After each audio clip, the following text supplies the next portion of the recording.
Hello, internet friends. Welcome to Quests in Cthulhu. It's hot. I just don't want to burn that much energy right now. We're so glad that you are spending part of your geek end with us. Thank you so much. Thomas liked that audio a lot better than my normal hello. That was my fireside chat introduction. We're going NPR for this. Coming up next, Quest in Cthulhu. So thank you so much for joining us. We are super excited to get going. We have a few quick announcements. There's been a rampaging controversy in Discord about the announcements and how long they take. And apparently 20 minutes in other shows. Unacceptable. That wasn't even announcements. That was just banter. I'm not sure what to qualify that as. You know, we here at Quest in Cthulhu want to get you into your game as quickly as possible. That being said, as always, our first announcement, the sponsor with the most, it's Birds of Paradise, the official dice of Quest in Cthulhu. We love them. They are fabulous. You should go and order from them. If you use the, is it Chaotic, I think, is the code. You get 15% off on your entire order. Birds of Paradise. Know them, love them, use them. Also a fun follow on Twitter because you get and Facebook because you get bird pictures all the time. We have Nord Games, our good friends at Nord Games. We love them. Thomas mentioned in the chat, but I'm just going to put it out there, especially, hey, YouTube, you could help us out here. We are one follower away from 2,300 followers on Twitch. I believe when you get 2,300 followers on Twitch, nothing happens. But still, we like round numbers. So somebody, one of y'all on YouTube who hasn't joined us on Twitch, even if you don't watch the show, pop over, give us a subscribe. If you've got a Amazon Prime or whatever it is, you've got a free Twitch thing already. So you can jump in and do it. Speaking of subscribing. Should I do this whole business? Speaking of subscribing, it is September. By the way, September, my second favorite monthly holiday. I'm a big fan of Domtober personally, but September is very exciting. It's a lot of fun. So during September, the longer, let me see if I can say this succinctly since Amy wrote War and Peace for the rules of this. The longer you subscribe for, the bigger a discount you get. It's just that easy. If you subscribe for 6 months, you get 30% off. If you subscribe for 4 months, you get less off. So on, so far. Wow, Thomas says we are now 2 subscribers away. So I turned someone off so badly with my hard sell that they just unsubscribed. Oops. Well, that hurts. I'm not going to lie. That hurts. It? Can we track this? Yeah, find out who it was. You're supposed to use reverse psychology. Everyone knows that's how you... Okay, Hollister. So, September, you can't say that enough, really. Just, so, subscribe, somebody. Now we need 2 people. So, 2 people on YouTube, or if for some reason you're watching this and you haven't subscribed yet, get it all figured out. So, we have... September, we have a mitten coming up I think in 10 days is the drawing or the ring. But here's the difference. This time, I think Thomas is running. I'm not sure who's running. I don't know. No, Aaron's running. Oh, Aaron's running. Nice. So Aaron excited is running. That's going to be awesome. And the players are going to be you idiots. All you have to do is be a Patreon and you're idiots because you're playing D&D. Let's be clear. Normally, I think very highly of you, but if you're playing D&D, yeesh. So all you have to do is be a Patreon of Quests and Chaos, and then there's a Mitten sub forum there, and you can jump in and you can play. You can sit on the very same little Zoom box where Tiana or Nick or Julie has sat. I think we should run a Call of Cthulhu mitten. That would be. Nick did just say something along those lines. Run one or hush it. And it would be very short. You guys can have all the machine guns you want. It'll be great. So that mitten is coming up. Aaron's going to run it.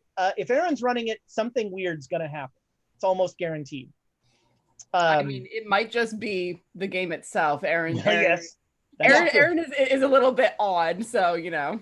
That is true. It could just be Aaron playing characters by himself. That's literally what you could see the whole time.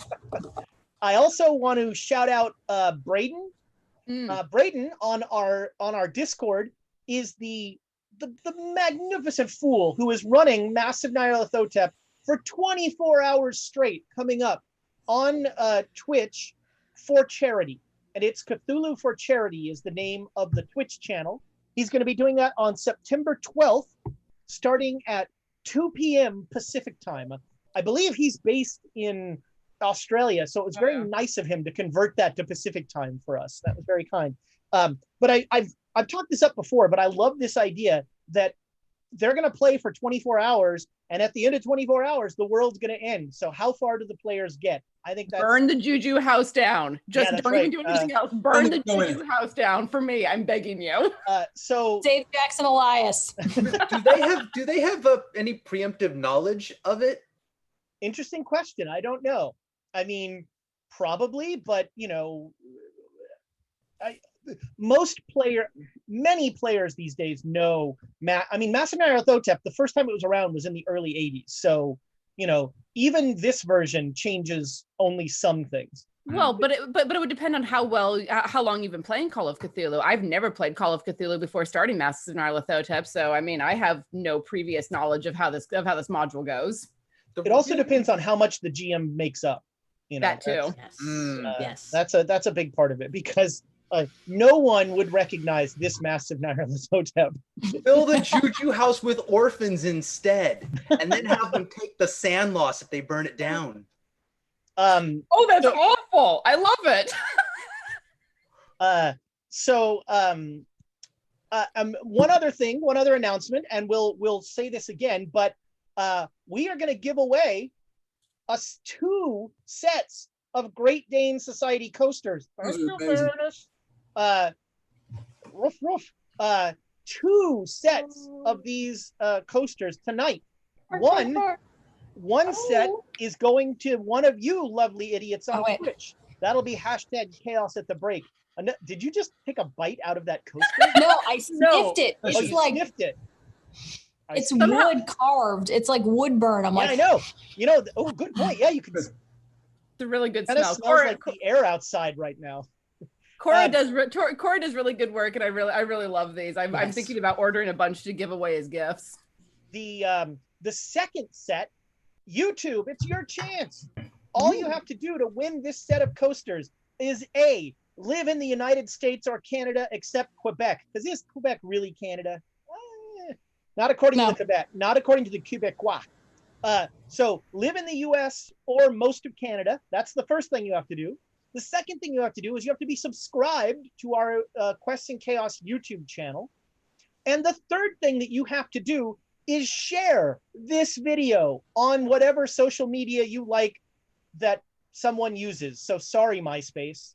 I don't know if there's a Bing book you could create that you could share it on, you know.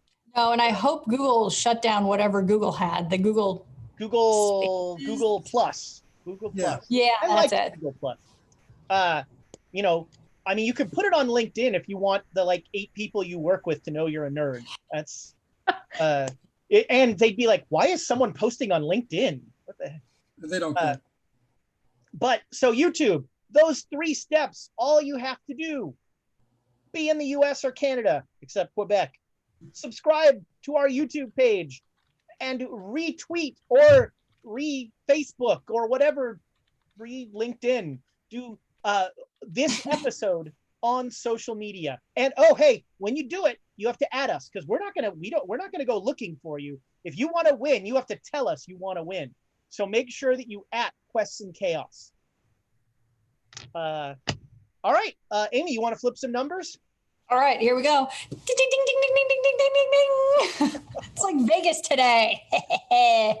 All right, let's start with the fact that the players have 4. Yes. And Ezra has 0. Not to rub it in. Correct. Things should be. Oh no, whatever will I not use? I don't know. Every once in a while, you got to use one. Okay. Tamagatora, 500 to the players. Thank you, sir. Yep. Nice. Thank you, Tamago. Squirrel, 500 to the players. Yes, Thank you. I'm not making you garlic bread next time. No, You know you'll what? make Make her garlic again. bread. This is because you made the salad. Everybody hates salad. Whoa. Salad was dinner. We wanted something cold. It's hot. I completely Okay. understand. I'm going to have cottage cheese and tomatoes and avocado on break because that's all I Right. can salad at the moment because it's too damn hot. I'm going to get crazy and skip around. 1,000 from Lonely Yeti to the players. Wow. Thank you, sir. Lonely Yeti. Very kind. Yep. 500 from the mushroom mage. The muffin mage. The mushroom man. Well, Which mushrooms are you eating, Amy? Wow. Send some. Amy, You said The next- 500 from the muffin mage? the next Yes, mix to the that we run players. will all be myconids. It'll just be a whole thing of myconids. These mushrooms didn't come from a plastic baggie and are crunchy. The fact that you know with myconins. Anyway. All right, They and were here's in the big they one were that in the Monster requires Manual too. no. Really, for somebody who hates D&D. All right. I have all the books memorized. I could tell you the monsters from the original Fiend Folio. We have I would just have to read it. Okay, this is where math gets hard. So I'm gonna again. Ooh, hold on. LD Brat gave 6,000 bits of equal distribution. Okay. 3,000. So- One for each 1,000 player and each. one for me. who Yep, just- exactly. So 1,000 goes to Ezra, and then we're gonna do 1,000 for Tiana because that's who I see in my square. Then 1,000 for Nick because that's who I see next. Then 1,000 for Julie because that's who I see next, and then 1,000 for Tom because that's who I see next. Holy smokes! Look at this stack. We are up to 17 for the record. That's That a big stack is- business. You are all ridiculously kind. That is, honestly, you probably have better things to do. Let's be clear. I also want to shout out, let me see, I have to look for it here.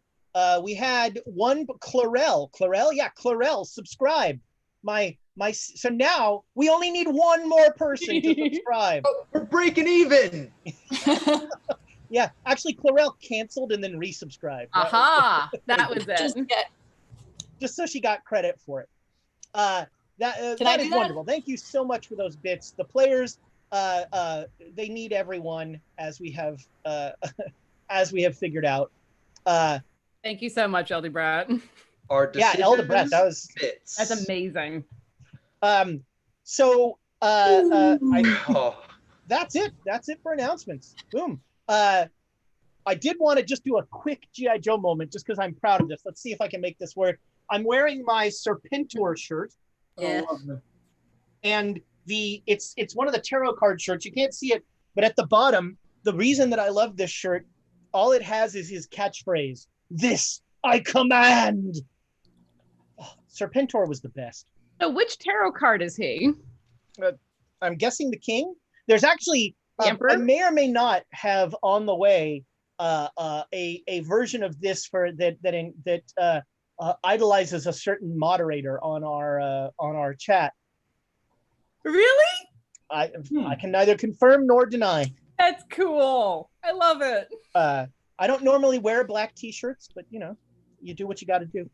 My friend Dragonbait would trade with you. All she wears is black. Oh my gosh, Dr. Paramecium he gives the players 500 bits, but he's watching from Germany. Ich freue mich, dass wir eine deutsche Besucher haben. Ausgezeichnet. Willkommen, Herr Dr. Paramecium. Hello, thank you, welcome. I'm I saw taking one of I your saw you on the bits and putting it Discord. away. I saw you on the Discord, and it's like 3 a.m. your time. So Yes, I it's really quite appreciate early being here. in Germany. Okay. We appreciate it. Thank you. Vielen Dank. I don't speak German. All I can say is thank you. Und jetzt ist es sterben. So, oh man, when I went to Germany in 2001 or 2, we saw one of the Lord of the Rings movies in the German voice, Oh, cool. and Theoden's speech in German is outstanding because like oftentimes when they do the dubbing, like especially if it's a crowd scene, it's like they double the voices. So it's just like one guy going, Tod, Tod. This was like a choir just screaming death, death in German. Oh my God. And then eine rotes Tag, eine blutes Tag. Oh, so good. That's Two Towers, I think, isn't it? Yeah, probably. They had in speech at Helm's Deep. Yeah, I think I that's. think. it is. It has been Nice. too long. I am clearly due for a rewatch. Well, there goes 2 days. Yeah. Yeah. Yeah, Just no, skip The Hobbit. I will spend the entirety of a weekend watching the extended editions. Skip The Hobbit. That's I hate the free Hobbit advice, films. kids at home. I hate the Hobbit films. I have seen all of them once. The 5 minutes when everyone was like HD cinema is going to be a thing. What was it? HD cinema or the high? It was filmed at like a high frame rate or something. And Something Yeah. like Oh yeah. Well, it was 2D for 3D is basically what they did. and it was like trying to become a thing, but it was not a thing. Well, and if Aaron and Warren ever invite me onto their movie talk thing, it will be to discuss how awful the Hobbit films are, and I will just go on a rant. I would be right there with you. Speaking of which, Thomas and I are on their show tomorrow. Oh, cool. And we get to talk about how bad Jim Carrey is. So we should just keep it a trend. I will Just have tune everybody in. on and be like, let me tell you what I hate. Slapstick comedy. Oh I'm trying God! to think No, of like seriously. Good name for a what my show. favorite Jim Carrey thing is. I enjoyed him. Okay, Eternal Sunshine. Stop, everybody. Eternal Sunshine of the Spotless Mind. That is it. That is all. If you can argue with me. here's a sentence. I actually enjoyed the Sonic the Hedgehog film, and it was mostly because of him. Wow. I have did heard I good did things not about- expect to like that film. I expected it to be just a popcorn date film, and then I was like, that was shockingly not bad. I kind of enjoyed that, and he was really Question: good. the first time they did it and it looked terrible, or the second time they did it and Second it was time terrible? when it was actually in theaters. Yeah, I haven't seen it, but I've heard from other people who are just like, yeah, he made that movie. He really went did. all in. Wow. Well, I mean, you can say what you want about Jim Carrey. He commits to a bit. He really does. He's like a less good Will Ferrell in that regard. Like, I don't like Will Ferrell either. yeah, but Will Ferrell just commits to whatever he's doing 100%, and Carrey does that as well. And I mean, Yeah, see, now we're doing 40 minutes. Good Lord. and I mean, on the bright side, it was not Jim Carrey's rendition of a Dr. Seuss film that kept the Dr. Seuss Foundation from allowing any more live action films. That was all Mike Myers. That was pretty. I think probably Truman Show is the Jim Carrey movie I've enjoyed the most. Yeah, I can see that's that. one. That's one. I'm just looking forward to Aaron's impassioned defense of Batman and Robin. Which one, first Jim off? Carrey's performance as the Riddler. Oh, Riddler, yeah. So last week, things were said, regrets, sad. Thank you. Sad things happened. We got 500 more bits from Tamago Tora. That also is sad and happened. To Ezra. Ooh, wow, to me. Thank you, Tamago. Not so nice. Outstanding. He's taking over Hef's role of keeping things balanced. Well, no one should take over Hef's role. What does that balance look like right now? Hef's Don't make role, them feel bad. We appreciate. Hef's role is dangerous for the wallet, my friend. Oh, I thought you were going to say dangerous for the world. I was like, yeah, a little bit of that. Ew. How are we going to burn all that in Cairo? What? I have Go some through all the inspiration. I have some suggestions. I mean, Amy wants to burn Cairo. That's what or Emma does. Yeah. She So- left the job unfinished last time she was here. Last time, Emma, you created an NPC out of whole cloth, and how did that turn out for you? Wait, what did I do? The guy in Don the Julio. Don Right. fucking Julio. Oh, Love that you guy. mean, I love that. I love that tequila. You came up with the idea of a crazy guy in a basement, and we ran with it, and it didn't go well for you. Doesn't ever. You are now have a crazy inquisitor who is hunting you, perhaps with the Vatican's knowledge, perhaps not. And you brought a poor innocent man to a warehouse to be tortured. He's a mafioso. He's not innocent. Okay, No, he wasn't. He wasn't mafia. The Scaravetti thing was a retcon. Yep, it was completely. I completely blame J. Matthews 85. No, that was Nick's idea to have Alexandria's knife at Emma's throat. We were talking about that after the show, and so Ezra had to bend over backwards to figure that one out. I thought it was That J. is Matthews. my fault. Sorry. No, that was Just a Nick. little sorry. So honestly, every after we run the show every night, Rachel and I go for a walk, and I basically, she helps me figure out the next step. And so I was like, yeah, I think I want it to be Emma there. So how do I get her there? And we went through all of the permutations of that.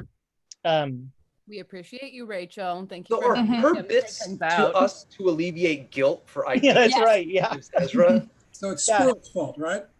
Yeah. She gives you bits to make up for the fact that she gives me ideas. That's it. That's it exactly. Now we get it. Be more. I hope.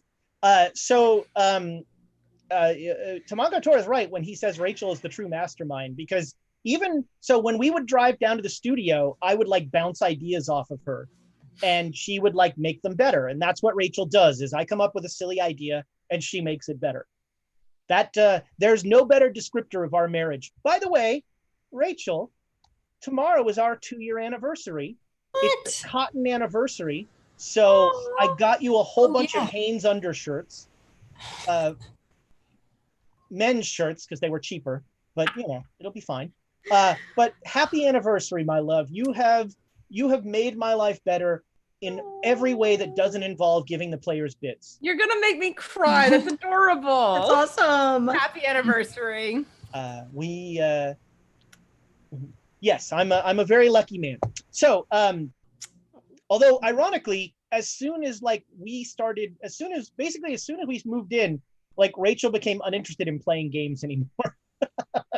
Like, I have a gamer wife. Oh, I don't. All she wants to do is play Stardew Valley. All right, well, That's still gaming. That's gaming. Yeah. That's still gaming. Do not bring your elitist crap in here, sir. I have a wall of board games. And Stardew Valley. And It's still gaming if you're playing Stardew Valley. I have almost as many hours in. I'm close to her hours in Stardew Valley. There you go. You still have a gamer wife. Yeah, it's true. It's true. She's oh gosh, what was it? There's a game that she's done better at than she won Zelda before I still haven't won Zelda. She won Zelda. Breath of the Wild? Yeah. Yeah. I think we go longer than the Chaos Agents. Yeah, what time is it? It's 6:26. We have. Boom. Win. But wait, there we you go. started late. Hold on, we started late. How many more minutes do we need to go? I said, well, No, but we're still at 24 minutes. 20. I I think think it's we're the like 8 minutes recap late. through this. I'm weaving in the recap. That's the trick here. Yeah. So you created an NPC that is now part of the cloth of the game, and Don Julio will, I'm sure, never pop up again. And then you fled Rome, another city. You decided not to do anything about, whoever is controlling the terracotta warrior and the mummy. You still have never seen the mummy. Kill him. And you left them to trouble Rome, and you fled another city for Egypt. And you got into Egypt, and you found out that the B teams muddled cleanup. Wow, Quests and Chaos is having a conversation with itself. Yeah, Kinda Thomas and I meta. are basically fighting in different rooms about did we give Tamagatora's 500 bits? Is that what you're talking about?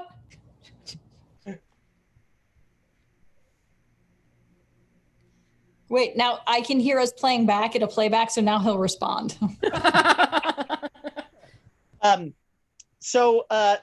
Egypt has become a country under siege, there is some sort of rebel force that has taken over most of the country. Cairo is the main holdout at this point, and you have all determined that you need to get to the Red Pyramid for the ritual. And I believe Dr. Kafur has given you the information you need for the ritual. Oh no, sorry, not Dr. Kafur. You asked somebody to do the math. Who did you ask to do the math? Hollister? Yeah, I thought he did. Oh yeah, Hollister didn't make the roll. That's right. No, wait. What are you talking about? Because no, we actually. How many people you need for the blood? Yeah, last time you told us that we had that information. Okay, you've got that number. That's great. Yeah. And you are in Cairo preparing yourself. You're living on a U.S. military base for the time being. So you have a space there in the barracks, and Cairo is yours. What do you wish to do with it? Don't tell us that. Yeah, not like that. Don't say it like that. I think What was the math on the blood again? It was a lot of people. Given a number and told we had the. Yeah, we knew it what was. the number was. It was more than a dozen people. Okay. You essentially have to fill that. You have to fill the eye in that thing every hour. On the hour. All right, yeah. So we're like 13 people, right? Yep. I That's mean, just one more. That's what I took from that. as long as a few of them don't mind getting a little woozy. 14? No, it has to be lucky 13 exactly. Okay. So yeah, you know that every hour you have to fill the who would be left? Joan, make me let's call it a POW roll. Make me a POW roll, Joan. Oh, this is a soul stealing roll. Yeah. Oh, I made it. Okay. So while they're talking about the blood, you're also thinking about the feeling you had with the elder sign ritual, and you're guessing that there will also be some amount of, what you think of as soul that will need to be donated to this, and will probably be permanent. Oh. Yeesh. Because I was going to explain it as like the soul draining, you take a little bit of the soul, you put it in, and it'll be great. But yeah, if it's, boy. Well, For a second, I thought you said soul training, and that's very different. So yeah, it's a POW drain, not a magic points drain. I have a whole different impression of this ritual now. Ew. Everybody just lines up and then dances down the middle. Exactly. I don't know, you guys. I'm just. And every hour on the hour, we all go. Don Julio's compatriot Don Cornelius shows up. Oh, I do not have enough alcohol. Oh, I need more. I'm not drinking tonight. I don't think Yeah. down to his voice. I don't think I could function. I'm barely functioning as it is. So no, I'm not gonna. So, you have Cairo. What will you do with it? So last time Donald was mentioning the pathways and looking into that. Mm-hmm. You also have Emma has a letter of introduction to the Catholic Church in Cairo. Let me look up their name. But if we only need 14 people, that's not bad. Yeah. I was thinking it'd be a lot more. It's the Diocese of St. Catherine. Yeah. Yeah. So- So we ask for 20 and we'll probably get 10. Like any extra gig. I mean, so essentially every hour you have to slice somebody open. Good thing you have a doctor. Do I not have a? Can I not draw blood? Can I not do this? Yeah, you could draw it and then fill it from a syringe. Although I'm not sure. You might have to draw twice to fill the eye. The eye is actually not. No, it's like when you give blood. You have the little the little rubber tube, and you pinch that off. I'm not sure they had those in the 20s. They had rubber. They had tubes. That said, though, we can draw some of it, and have it ready, and then when it's time, just like squirt it into place. That's a sentence. Makes sense. But have it be very controlled, not like Alexandria goes slashing at your arm in order to have blood flow all over the place, which I would do. But if there's a cleaner way to do it, I think did Hollister have the vision? Was he the one who actually had the vision of the sacrifices being done, or was that Flint? You did no. You had that vision, but that was slicey. Those were that sacrifices. was full. Yeah. I'm very interested in minimizing that exactly. Well, luckily you're a doctor, so yeah. Right, because just to let people know, when we're talking about filling the eyeball, it's not just like this little eyeball. There's a whole thing here. Yeah, but it's also not as bad as like slice open someone's throat and hold them over the thing. Right. It's not deep, but it's not like we keep saying, oh, you have to fill up the eyeball. And I've had people go, what do you mean? How big is the eyeball? Yeah. No, it's the thing. Yeah. Yeah. It's the well of the center of what that R-shaped thing. Yes. Did I already express some of my bad ideas? No, let's hear them. I mean, today. Yeah. This morning, there's a couple thoughts here. What happens if we somehow take over the Brotherhood of the Pharaoh, infiltrate, if you will? I think we're a little too white for that. Well, we're a little too late for that. We don't have the time. We don't have the time for like.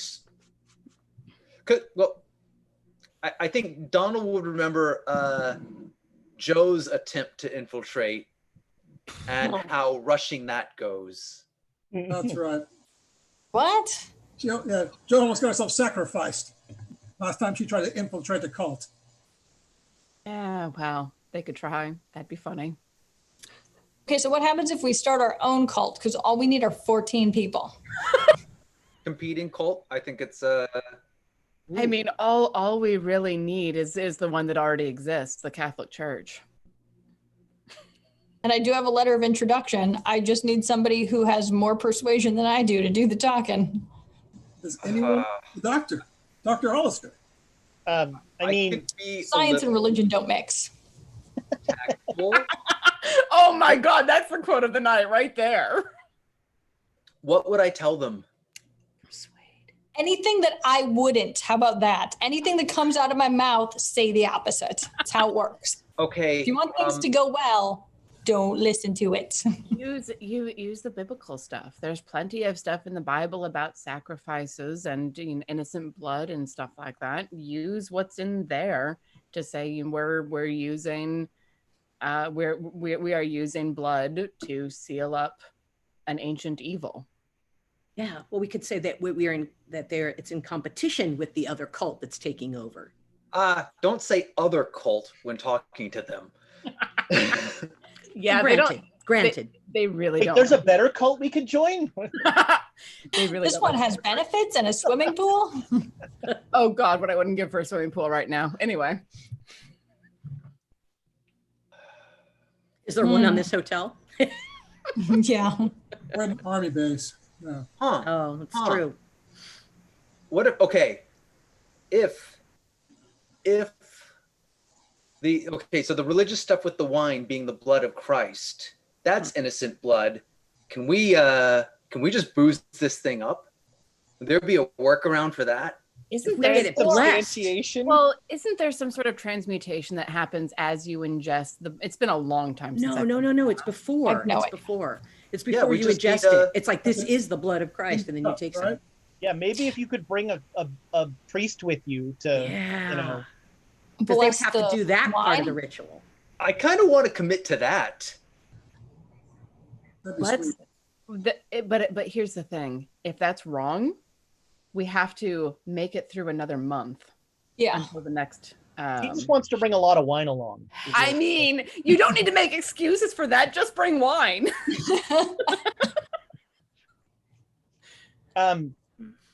The other thing that you recall from this might be a good time to go back to what the translation actually said about the ritual.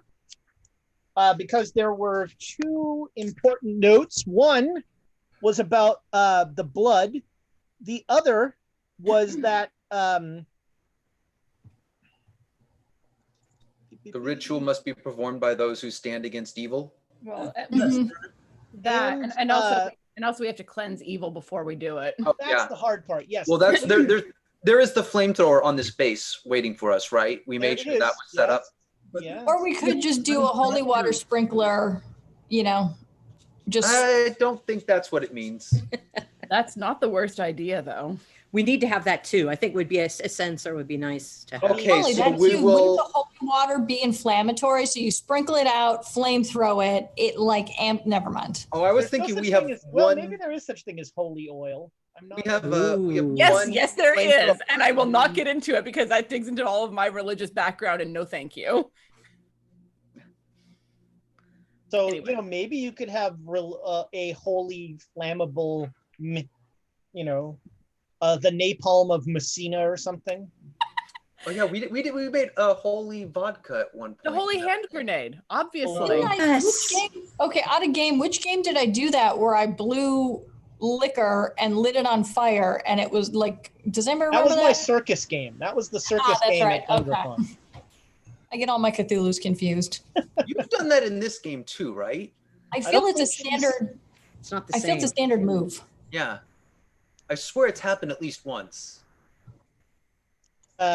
So, you have it is, by the way, it is May 29th. It is the day of May 29th, I believe. So Which is a Friday. Let's go out. Yeah. No. So we want to go to your introduction. We want to talk to the fellow that that Alexandria brought up. Who was that? Nigel Wasif. Nigel. So we Yeah. want the introduction, Nigel, and then we want to look into the underground magical tunnels. Yeah, if we can't manage the tunnels, if they were actually magical and we need some sort of ritual to open the doors in various places, if we're not able to use those, having Nigel rent us a riverboat and put all of the people who look like they belong in Egypt up on the deck, and those of us who look very much like we do not belong in Egypt down under the deck. Speaking of which, what do we know what the Brotherhood, do they have a little uniform perhaps or something that we could obtain in order to blend a little bit easier and maybe get the people on deck to also blend and pass a little bit easier? I don't know. That seems like something that Nigel might know because he's a journalist, even if it is of a yellow paper. someone who knows the situation and can brief us on what we can expect, what the enemy looks like, how they're organized, where they're going. Yeah. I mean, assuming he still likes us. I am hanging a lot on him still being anglicized. We have to remember that nobody wants this takeover. None of the locals and the establishment want this takeover. We have allies here. There are people that would like to get rid of the Brotherhood. So we just have to mobilize them. Didn't you say that you met people when you were here with the rest of the secondary team that were ministers? The Secretary of State was a lovely man. Unfortunately, That's a sentence. there were several of us that were doing security, myself, Silvano, and whatnot, but there were two members of our team, the doctor and the other Emma, who made contacts with several of the local established, wealthy, influential people in this town. I mean, Doyleson's a charmer. I can see him doing that. I think he was kind of just along for the ride. He's a good fella, but yeah, he wasn't much of a talker. There was that other Emma who was Never, connections. mostly because, and I will say this, because Tiana X-carded having to flirt. That had nothing to do with the doctor and everything to do with, nope, I can't do this. Leave me out of this. Anyway.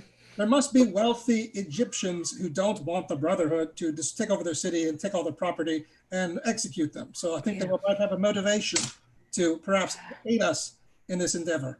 And hopefully they have guns. We have guns. Well, I don't know if we necessarily need guns so much as we need support and being able to get people to the pyramid. We need to get to the pyramid and lock that down. So let's get started on something while we burn daylight, right? So what are we going to do first? Nigel, do we want to go to Nigel first? We need to talk to Nigel, and I think even before we talk to Nigel, we need to figure out if we can use those tunnels that Donald talked about. So there must be someone who knows in this town the history of those tunnels. Someone who could use a library, perhaps, who could find out where they're located. If we can use those tunnels, we won't have to see the surface at all, which means it's a lot safer. And I'm sure the military has recon. I'm sure they just didn't hide here. I'm sure they're probably sending missions to fly over to find out where the enemy is. I'm not getting another plane though. No more. No. Do I still know?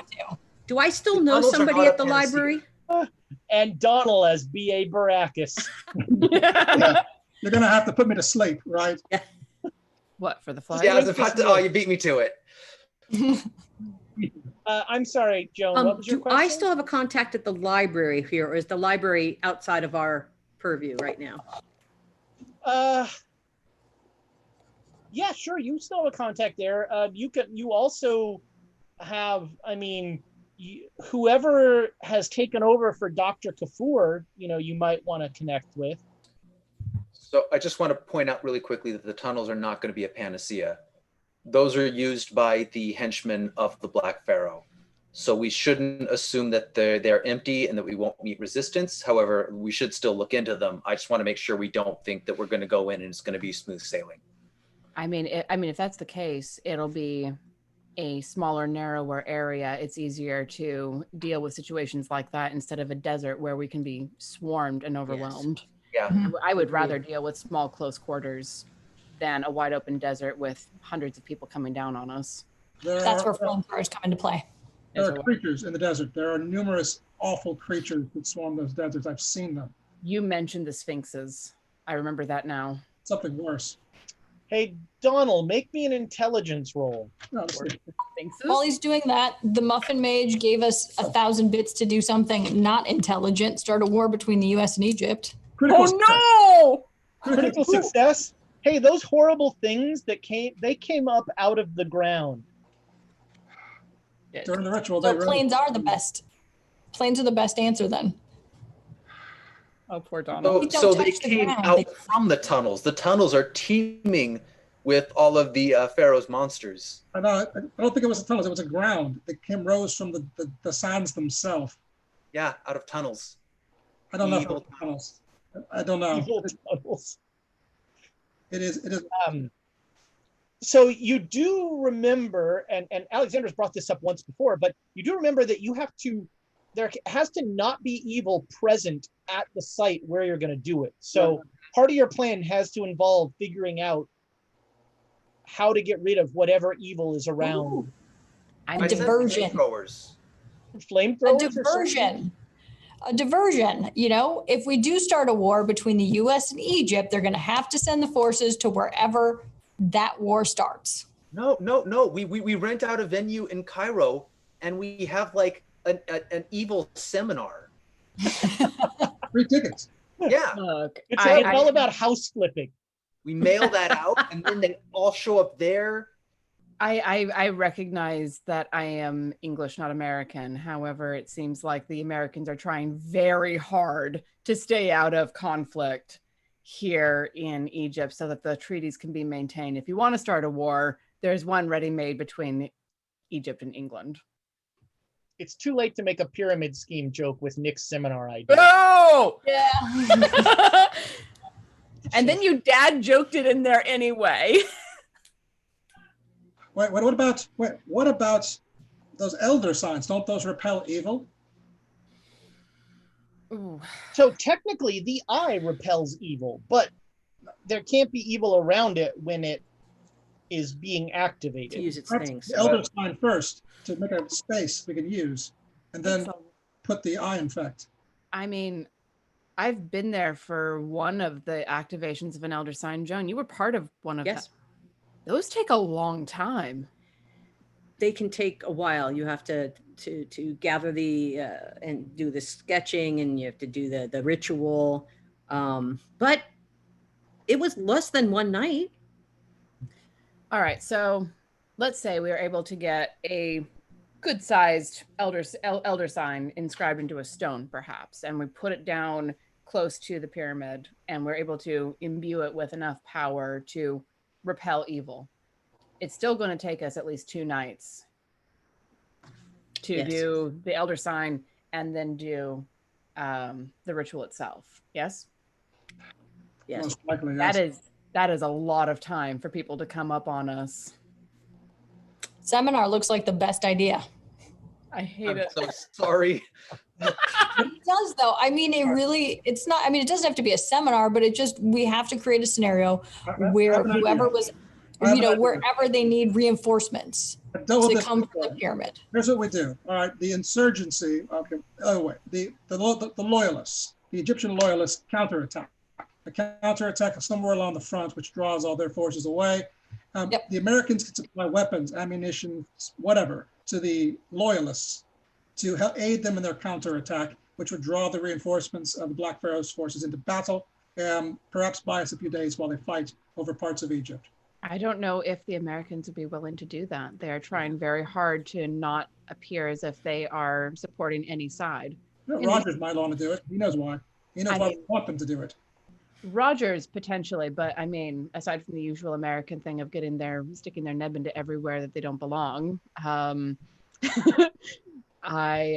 don't know that they want to turn this from a powder keg into an outright explosion. I have an idea. Yeah. The forces of Black Pharaoh, they're Marxists, right? They're all Marxists, and the Americans, of course, they're opposed to Marxism.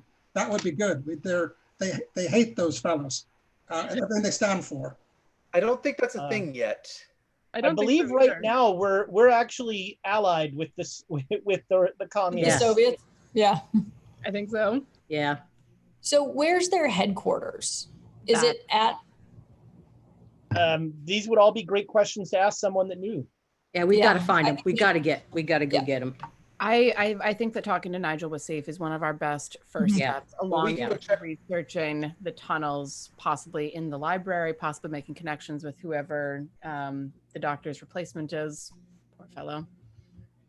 Tamago Tora suggests you build a fake pyramid for them to guard. Interesting. Oh, an inflatable one. There it is. I was thinking exactly the same thing. That's awful. Like, wait a second. It's just a big bouncy house. Cutout. I grew up now. Don't talk to Amy about bouncy houses.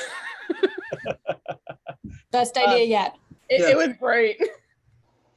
So you guys head to the Mr. Wasif's place. Let's see here. Well, while we're at the base, with the questions we want answered, we do have military person. We have the person who briefed us. We could go find him and ask him really quickly. The CEO of the base. We're going to ask him to brief us. Who briefed us before? Officer. The CEO. Well, if he was willing to brief us once, I'm sure he'd share a little more. Like he clearly doesn't have a problem talking to us. No one would ever believe you were former military. So you want to? What do you want to ask the commanding officer? If we know their major bases of operation in Egypt. And make me a luck roll. And if they have dice, I totally forgot about that. We use dice for this game, don't we? And then if they have any distinguishing here's 1 dice, here's 2 dice. It's only episode 56. You've only been on here since episode 14. What? How many sets of dice do you own, Nick? Just curious. Okay, so yeah, that is a 20, and my luck is very high. I love how we ignored your question, Amy. All right. So he'll tell you that their base seems to be down the Nile towards the Red Pyramid. They have been pushing hard north up the Nile Valley, heading for Cairo.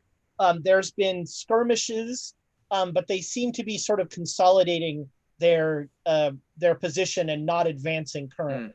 And wait, what Who are was they it? skirmishing? Oh, sorry. With the remainder of the Egyptian army. Okay. What was your question? Who are they skirmishing against?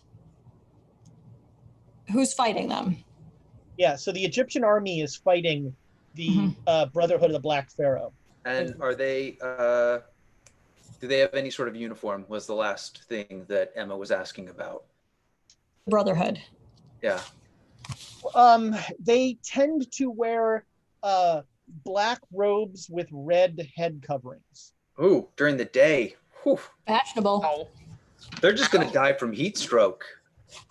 This is just a waiting game. I don't think we can wait that long.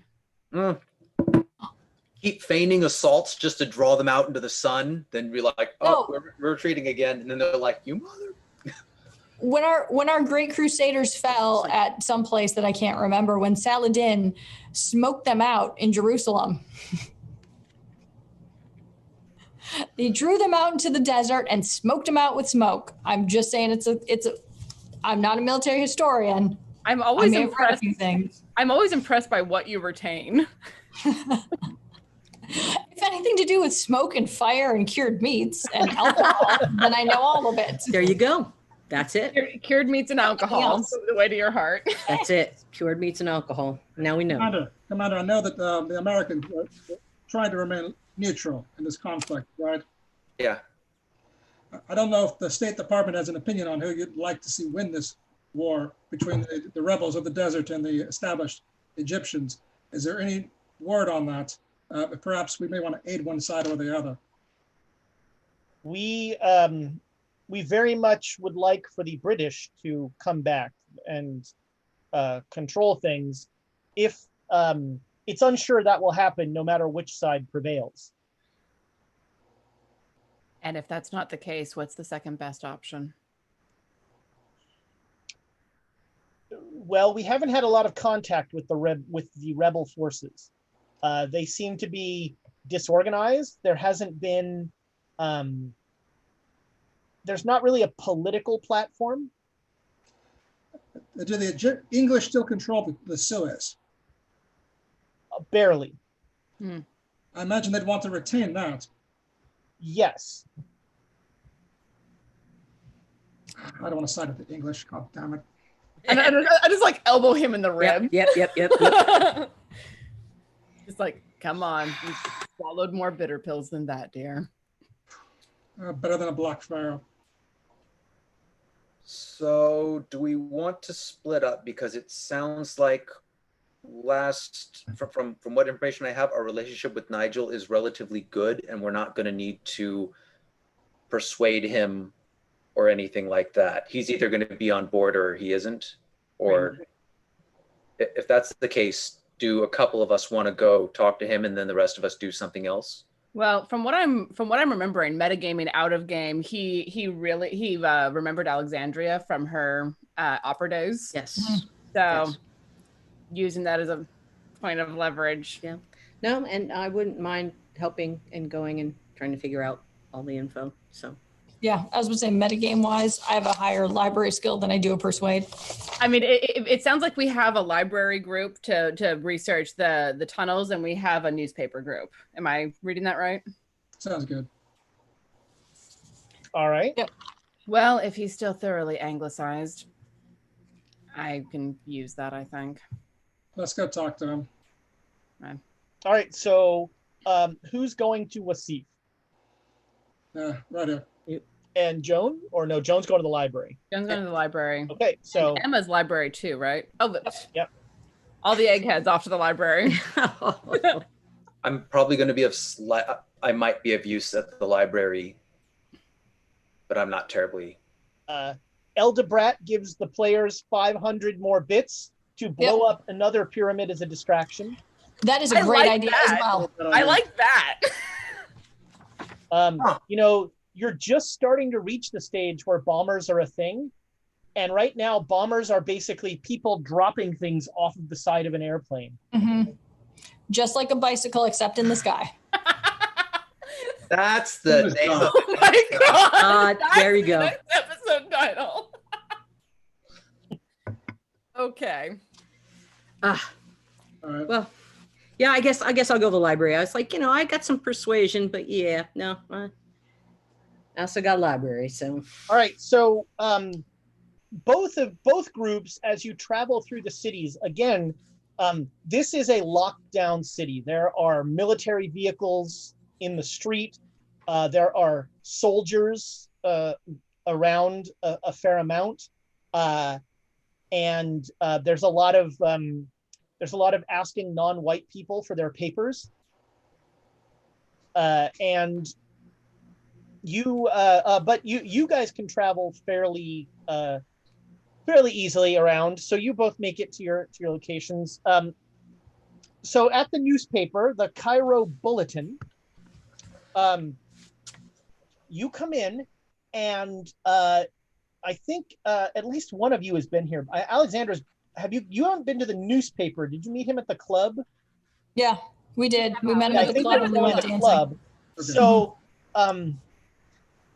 in the newspaper, as you come into the office, there are 3 or 4 people working there, and they are all wearing very one thing you've noticed about the city is that people are wearing much more traditional dress.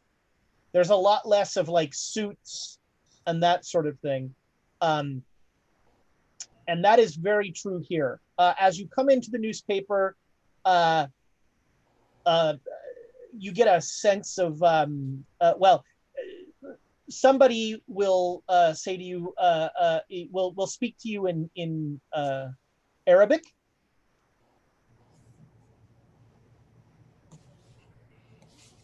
Sorry, does anyone speak English? One moment. And he'll go, and out from a little office steps Nigel Wasif. He is in a white robe from head to toe. He's got the Lawrence of Arabia starter kit going on. And he says, Assalamu alaikum. May I help you?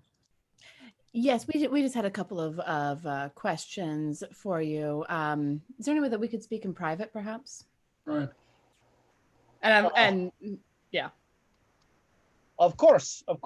And he brings you to his office, and he gestures you both in. And then he stands inside the doorway with the door open, and he rapid fire says some things in Arabic to the people outside. And then he turns around and sort of a little too loudly says, "Now, how may I help you, imperialists?" And he closes the door. I'm very sorry, but I have to keep up appearances now. No, I completely understand. Hello, it's good to see you again. Yes. Much has changed since your last visit. So I've gathered. Like give his outfit a once up and down. Yes, I miss the suits. We will try not to take up much of your time. We were hoping. We only just arrived in Cairo this morning. We were hoping to get some information from you about how exactly things have changed. Well, about 2 months ago, something happened at the plantation of, what was his name? Omar al-Shakti. Mm-hmm. And from that moment on, there was that started a rebellion that has picked up steam and taken over much of the country. The Egyptian army, the English, who already were having a very tenuous hold, the Egyptian army took advantage of the unrest to drive the English out. And now the Egyptians think they think they control Cairo, and now they're trying to negotiate with this brotherhood. Do you have any sense for how that is going? Do they have any actual leverage to negotiate with the Brotherhood, or are the Brotherhood just looking to sweep through and wipe it all out? Well, that's part of the problem. My sources in the Department of State say that that there are no terms. The Brotherhood of the Black Pharaoh is not. They're not a political organization. Are you familiar with the cult of the Black Pharaoh that the Brotherhood had replaced?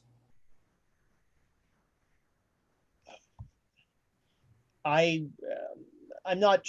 Cults and things like that seem a little far-fetched. Omar was the leader of that until he was removed. He was a criminal. Right. He was a crime lord. That doesn't mean he was in a cult. Oh, he was. Okay. But in any event, they're not interested in negotiating. So then, do you know what the Egyptian army is planning to do? I mean, if you can't negotiate with them, what do you do?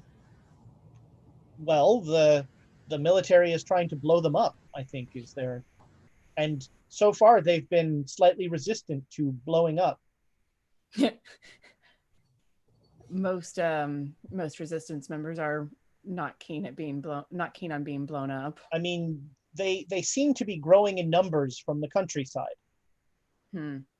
But there are also awful stories of just atrocities happening out in the villages being destroyed if they don't agree to help. That's horrible. All right. Out of character, I'm trying to remember what else we wanted from him. Well, we'd like to find a way to help Egypt not be overrun by this Brotherhood. So we have a common interest here. Who do we speak to see if we can work together to stop this insurgency? I can't believe I'm... Sorry, darling. You want to... I'm afraid that this is not the time for... well, it might be different for Americans, but... I'm not American. I know. An English person and an Irish person speaking to the Department of War would not go well right now. We have a few Americans as our allies and our friends. That might go over a little better. It could. This is as I understand. I mean, as near as I can tell, the provisional government, the provisional Egyptian government, is trying to turn its back on the West and turn and return to a more Ottoman sensibility. Oof, that's not going to end well. They're going to need some allies if they want to win this war. So who are they looking to talk to?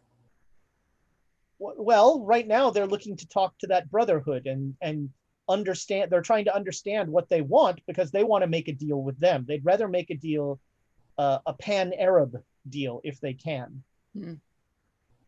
But if the Brotherhood doesn't have any terms, how far do you push until you say there's nothing that can be done here? It's true.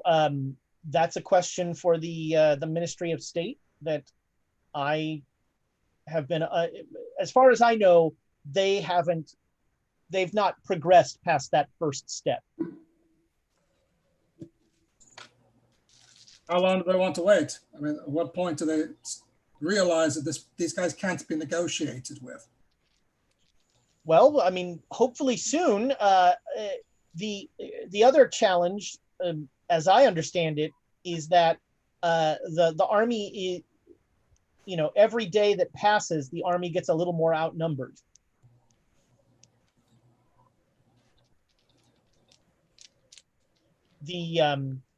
There's speculation. I happen to know through my sources that this is false, but there's speculation that the Brotherhood of the Black Pharaoh will leave the Suez Canal to the English and thus not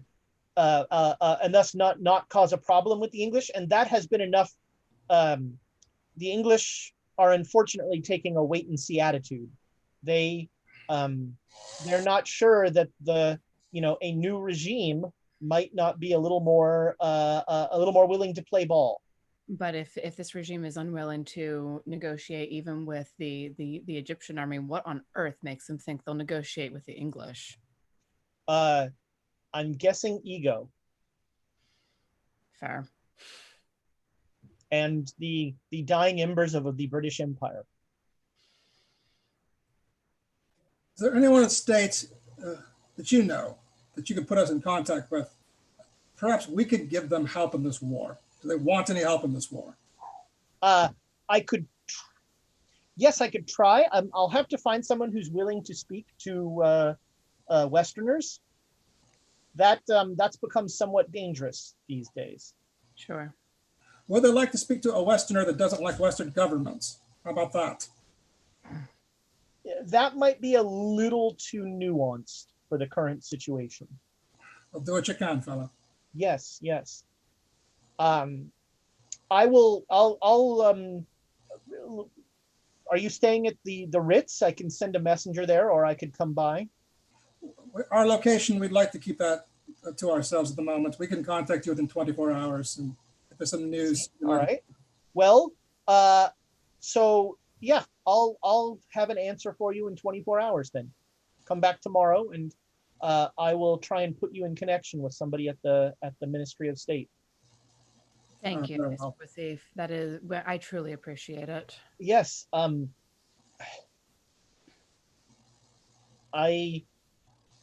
he looks at the door again. I'm going to tell you something that I have told no one else. I am in the king's service. I am a spy in the service of the English. And my job has become much more complicated. I'm sure. But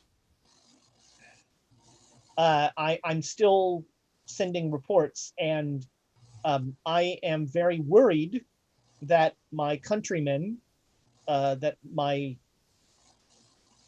are not as I said, they're waiting and seeing how this shakes out and how they can make a deal with whoever's left, or how they can take over from whoever's left. That might be the easier option, but the Brotherhood of the Black Pharaoh are,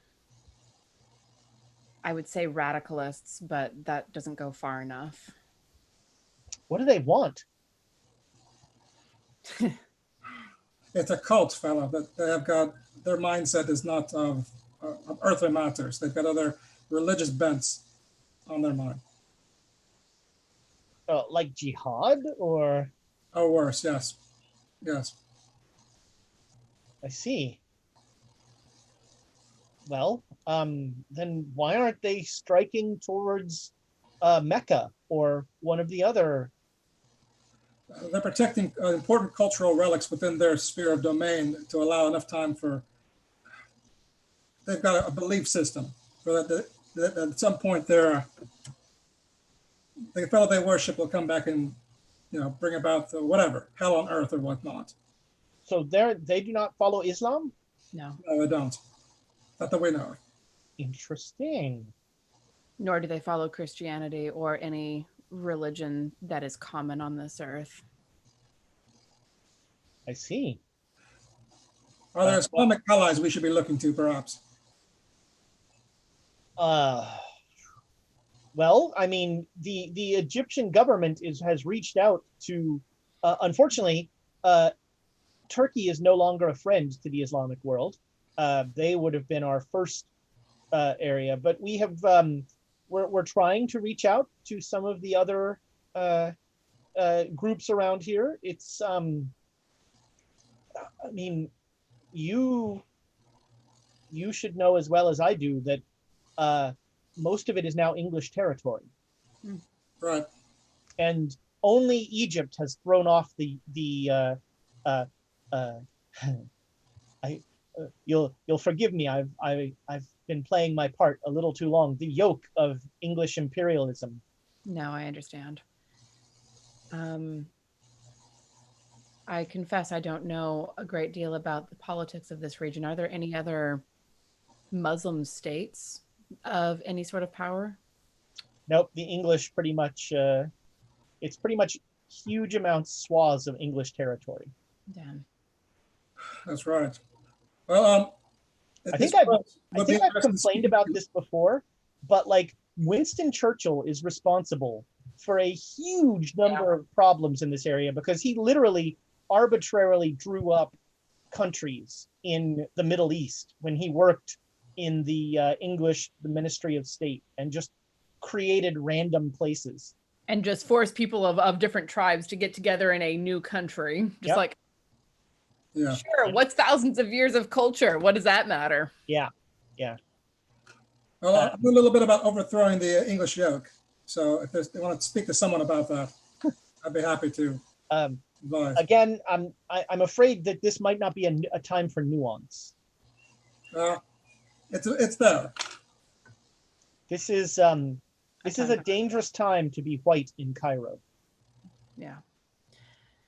I would suggest after dark being careful. I don't intend to be out after dark if I don't have to be. Fine. All right.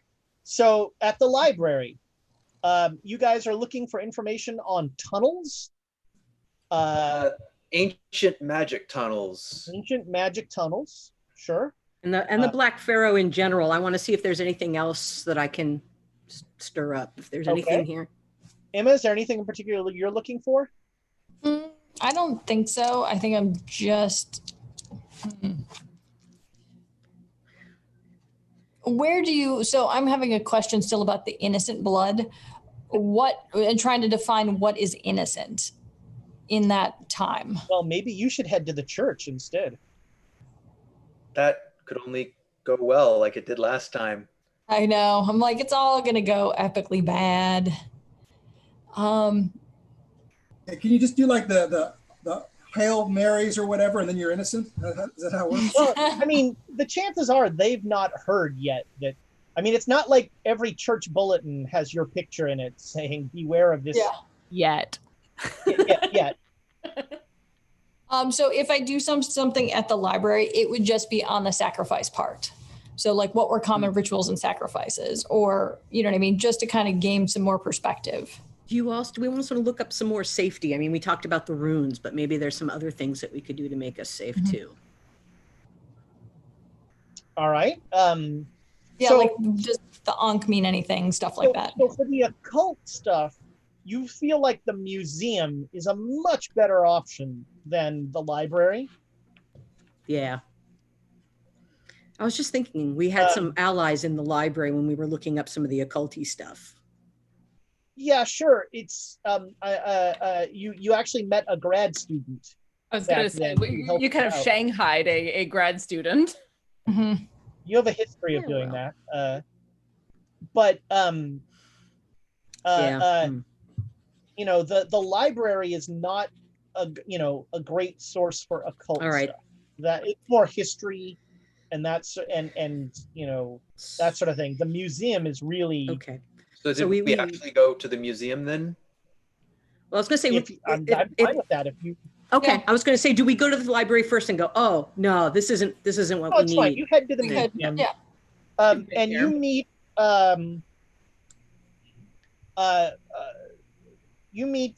Ahmed, who was Dr. Kafur's assistant, who is now Dr. Kafur's in Dr. Kafur's role. And he remembers, well, let's see, who would he remember? He remembers Joan. Didn't you steal who stole a book? Who stole a book? Two people who aren't there. That's right. Yeah. All right. So the book was not stolen by you guys. All right. That's good. Oh. No, we're associated with those people. Who here knows where he kept his stash of space mead? There's more left. Joan does. Yeah. So you, Ahmed is happy to help you out. And he is another one who really regrets how things have worked out and wants to return to the way Egypt was, and he's very worried about this brotherhood. So he wants to help you in any way he can. So, so first you look for stuff about tunnels and that sort of thing, and you find in the more information you were looking for about the Black Pharaoh, you find a reference to the Black Pharaoh having some sort of minion, although Ahmed says that the word minion in this case also has almost an animalistic kind of overtone to it, that could create tunnels in minutes. That's no good. How much do we tell him? At this point, if he can get us a little bit of information, I'll start telling him that, because he knows about what's going on out there and he knows the cult, and we're going to drop the Black Pharaoh word to him. Does he know the cult? He knows what's going on out there. Yeah. But he does not. He's like, yes, it's terrible. There's a revolution going on. I hope the army puts it down quickly. Some of the people who are in the revolution are cultists of the Black Pharaoh. Oh, this is more of the Kafur stuff, isn't it? Yes, you remember that. Yeah. Once Dr. Kafur left, we did not fill his position quite intentionally. I don't blame you, but the same fact is that these cultists, they want the Black Pharaoh to come back. That's why they're trying to take over this off. More importantly, they believe in the mythology of the Black Pharaoh. Yes. And they're going to behave in that way. And the more that we can understand the past of the cult gives us more insight in how they're going to behave now. So they believe that things like these tunnels exist, then they might use that as patterns to try and behave. So being able to figure that out could be incredibly useful for us. Right. If we can figure it out about if they have those tunnels, that would be awesome. So he'll start going mainly through history books. Most of the information about the Black Pharaoh was excised from all of the histories of the time. There's a few small instances, most of them involving his queen, Nitocris, who was forsaken everlasting life, and when she died, her heart was used as a ward to keep the Black Pharaoh from returning. And there is a prophecy that the Black Pharaoh will not reign over Egypt as long as Nitocris' heart beats. As long as her heart beats? Yes. Okay. And in our beliefs, if someone was denied everlasting life, normally their heart would be put in an optic jar, and that would the heart would stop beating. If her heart was handled in a different way, it would symbolically be considered to still be beating and still be limiting the power of the Black Pharaoh. Okay. Do you have any records about the excavation of the red and bent pyramids? Yes. What do you need to know about them? There are, so underneath both pyramids, there are extensive subterranean tombs. Okay. And what kind of drawings on the wall were there? Just was it typical funerary stuff, or was it different? You, Emma, remember some of those drawings on the wall. I know. Does he know that I know? No. He says, Okay. It seemed to be fairly, there. I don't see anything here that talks about them being extraordinary in any way. So would you be able to show me some of the text talking about the Black Pharaoh and walking me through them just so I can see if there's anything relevant? Yes. Do you speak? Do you speak? Not English. Arabic. Mm-hmm. So Well, then some maybe of them are in pass. Arabic. Some of them are in Coptic. Don't have Coptic. But I can also You translate. can read. It's no problem. Yeah. Great. So yeah, if yeah, he'll read you. You know, there's the sections about Nitocris and sort of the whole bit about her heart, and there is stuff about how the Black Pharaoh, what finally defeated the Black Pharaoh was a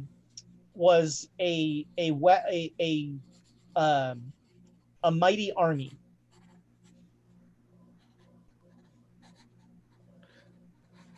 are we able to, because he mentioned that servant creature, are we able to use that as a thread to suss out any more information about the tunnels? It seems that whatever these things are, they bore these tunnels remarkably quickly, and then they can fill them up just as quickly.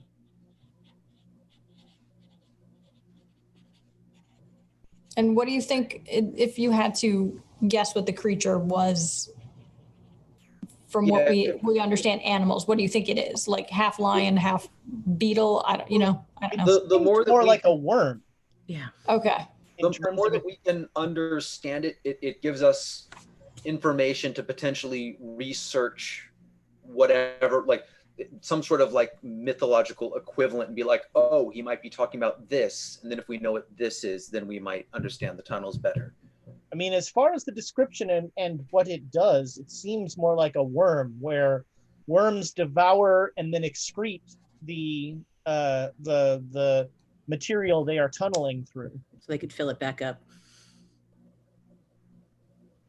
I mean, according to the reports we have on those tunnels, though, it looks like they're still in operation. Oh my, that's amazing. Anybody tunnels who may have been- has it can make a Cthulhu mythos roll. Oh boy. Okay. While I'm rolling, I do have another question about do we know whose tombs, like who all the tombs were buried underneath the pyramid? Oh, thank God, 75. Can we use inspiration? We've got a lot of it. Reroll. Oh, fine. All right. Wait, are you using inspiration on Cthulhu mythos? Yeah, it's a 44. I still lose. Thank God.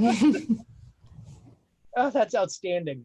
Joan doesn't have any Cthulhu mythos? Yeah, she does. I rolled and I didn't make it. So Reroll. Do you want to reroll? Reroll. If I have to do it, you have to do it. If I have to risk my sanity, so do you. All right. We're pulling at straws here. We have very little. Yeah. No, 82. All right. Was that an Amy? Yes. Hago Toro would like to remind you that you can spend luck. I would like to remind you could push the roll. No. There's no way. Nothing bad ever happens from pushing a Cthulhu mythos roll. Nothing bad happens from pushing rolls, period. Alexandria would like to remind No, you. I had one good push, but that was it. All of Hollister's pushes have been good.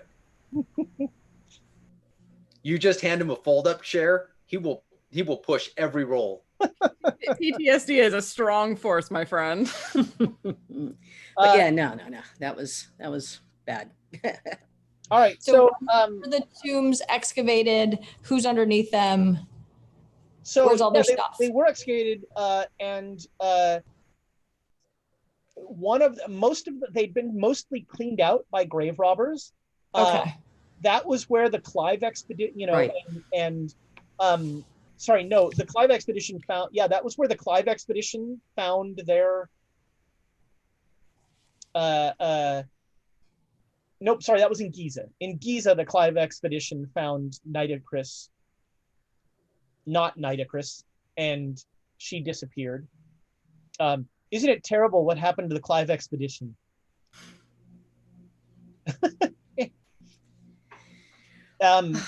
And there were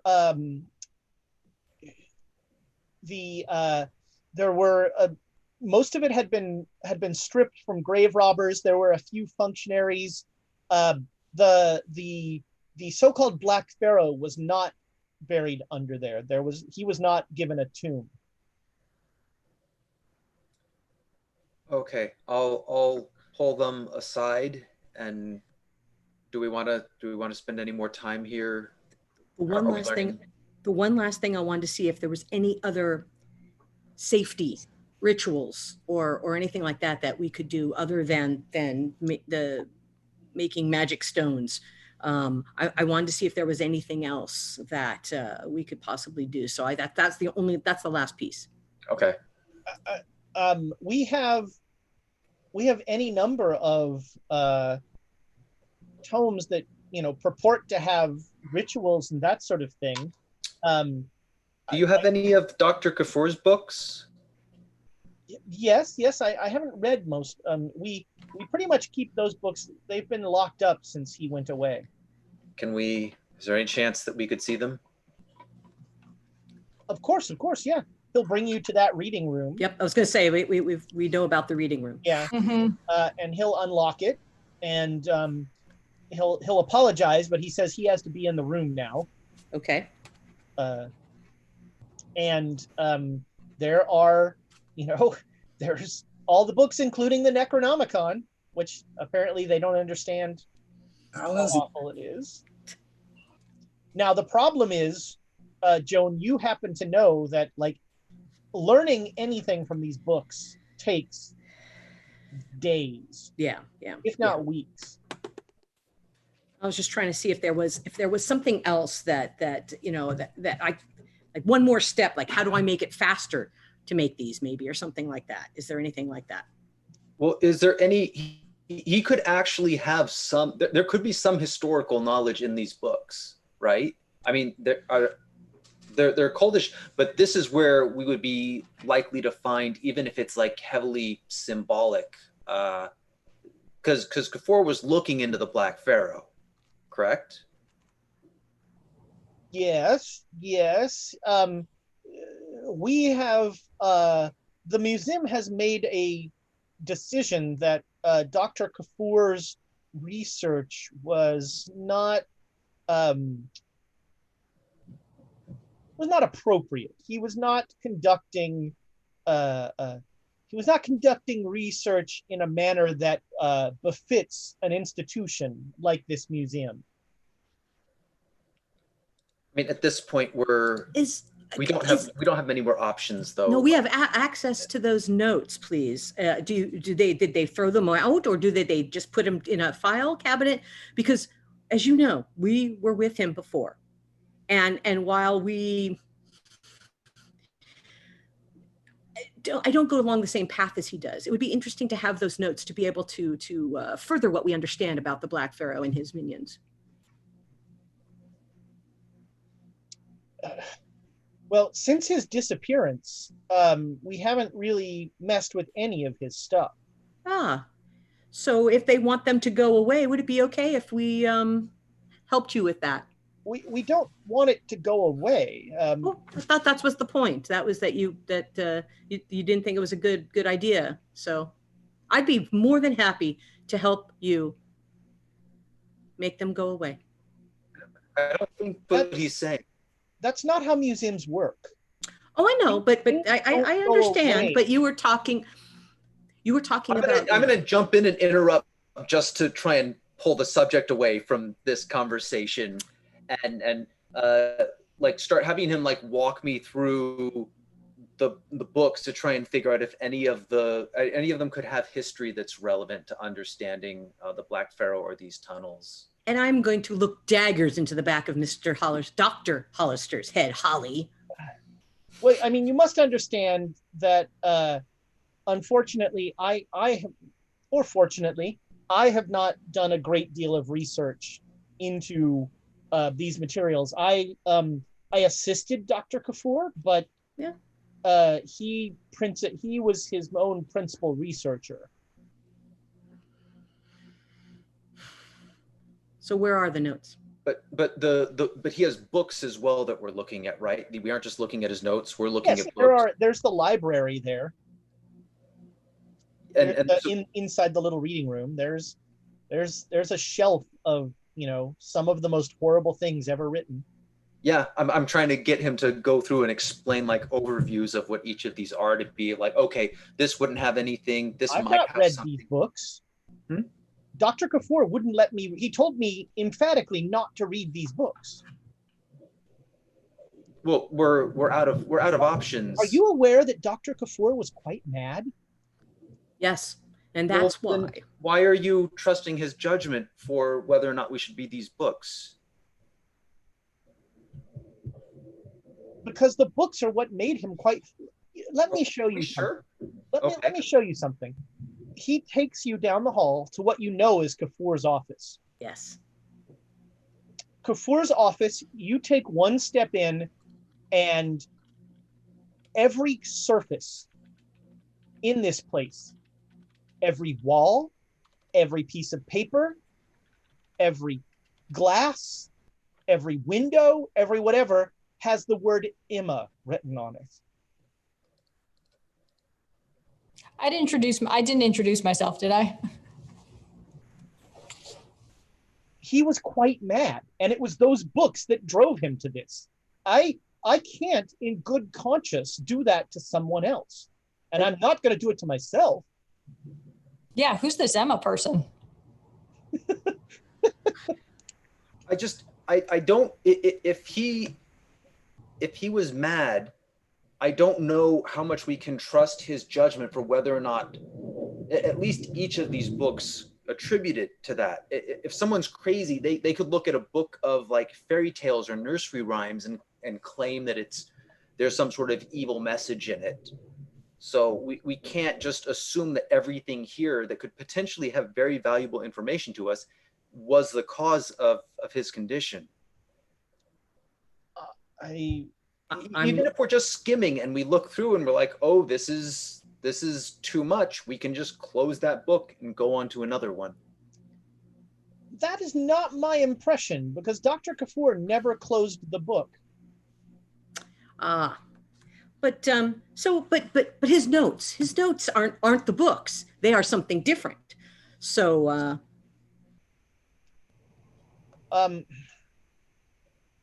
I mean, you're welcome to. So we have had this office locked from 4 days after he disappeared.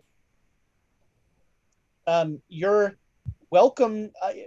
I don't know what state his notes are in, he says, looking at the office. all right. I understand. That's okay. But are you guys going to go back to the other room, or? Well, so you're the only one here who's willing to read these that speaks Arabic. Are there any notes that are in English? No, I am not willing to read those. No, I was talking to Professor Lamb. We don't really have much. Most of our English books now are in British museums. Most, but not all. Are there any? Is there anything at all in his library or in those books that I can go over? Because otherwise, Joan is going to have to like start browsing everything to see if it has any useful information. Not in the professor's, not in the doctor's special collection. While this is all going on and they're trying to talk, I'm looking around looking for, even if it says Emma off the top, I'm like making sure I can get a hold of his things. They're saying basically that they don't know what's in here. So I'm going to. Sure. You're casing the joint while they distract him. That's great. Make me a spot hidden.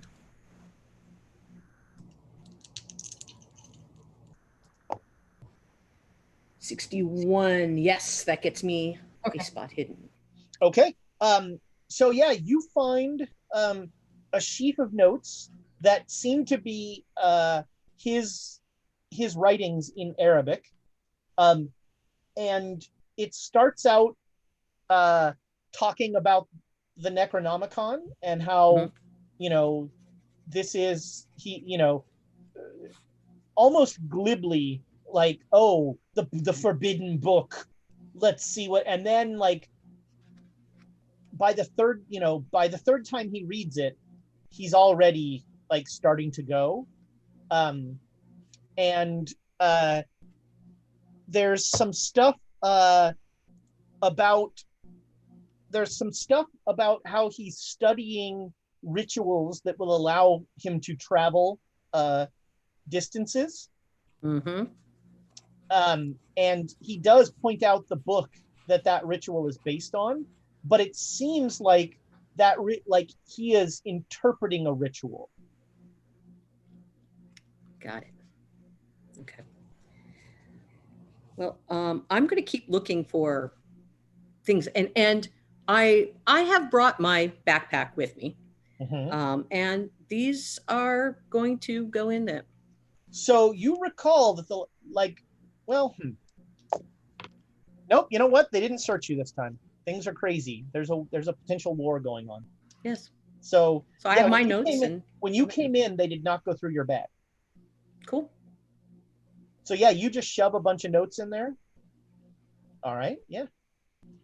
And meanwhile, poor Ahmed is, essentially just imploring you not to read these books. Can I get him to just read off the titles? Sure, yeah, he'll read off the titles, and like everyone, he'll be like, "That sounds awful. That's terrible. You should cult of ghouls. Why would you read that?" So he reads off titles that if you had any Cthulhu, like if you had any Cthulhu mythos at all, you would like your ears would be tingling. Like Emma's like, I've actually heard of that book, but without Cthulhu mythos, the books don't mean a whole lot to you. They're just wacky titles. But there's nothing that I can even. Okay. Emma, do any of these sound? I don't know. Do they sound reasonable? They all say. I mean, you have heard of at least a dozen of these books, in terms of them being significant mythos tomes. Is there anything that would be of interest though? I mean, if your interest is, like wearing other people's skin. Nah. Does he say the name of the book that I saw for Rituals of Travel, the one that we have specifically in the notes? Yeah. So that one is he translates it. It's it translates curiously from the Aramaic. Some of it is kind of phonetic, but this book is called The Song of the Dole. And that's weird. I don't know what a dole is. Mystery for the ages. All right, so Ahmed, I'm looking straight in the eyes, and I'm going to say, would you let us hang out here for a little bit? And yeah, he said that he would. He just has to be here while we read through things. Yeah, I'm fine. I mean, we close at 6. And we're going to want to be out before it's anywhere close to getting dark. Oh yeah, no, we're not going to do that. So in this room and in the reading room, both of those rooms, okay. And I Meta, Holly, I'm trying to give him let's get him out of here so we can. I need that book. I'll continuously have him. He's not leaving the room with the books. The office he'll leave. Yes. Okay. But he's not going to leave the room with the books. But we're in the office right now. He's in the room with sure, yeah. Well, he's where, like, so if you were able to, like, case the office, then he's in the book with the rooms. because Got it. You- Thank you. Thank you. Yeah. Thank you. Got it. Okay. Yeah. Understand That's now. kind of what we're looking for, is to get him away from so we can look through the office. Okay. So when you were casing the office, he went in the book of the room, so he was reading off titles. All right. Thank you. Thank you. Thank you. Okay. Emma, Amy, do you want to hit the last few bits and then maybe we'll go to break? Yep. Okay, so hang on a second. That's a lot of things for me to do here. Hang on. So before you do that, also, because like I would be looking for, like, does Joan find any space meat is really just what I'm asking. Oh, Make me a luck roll, Joan. Yes.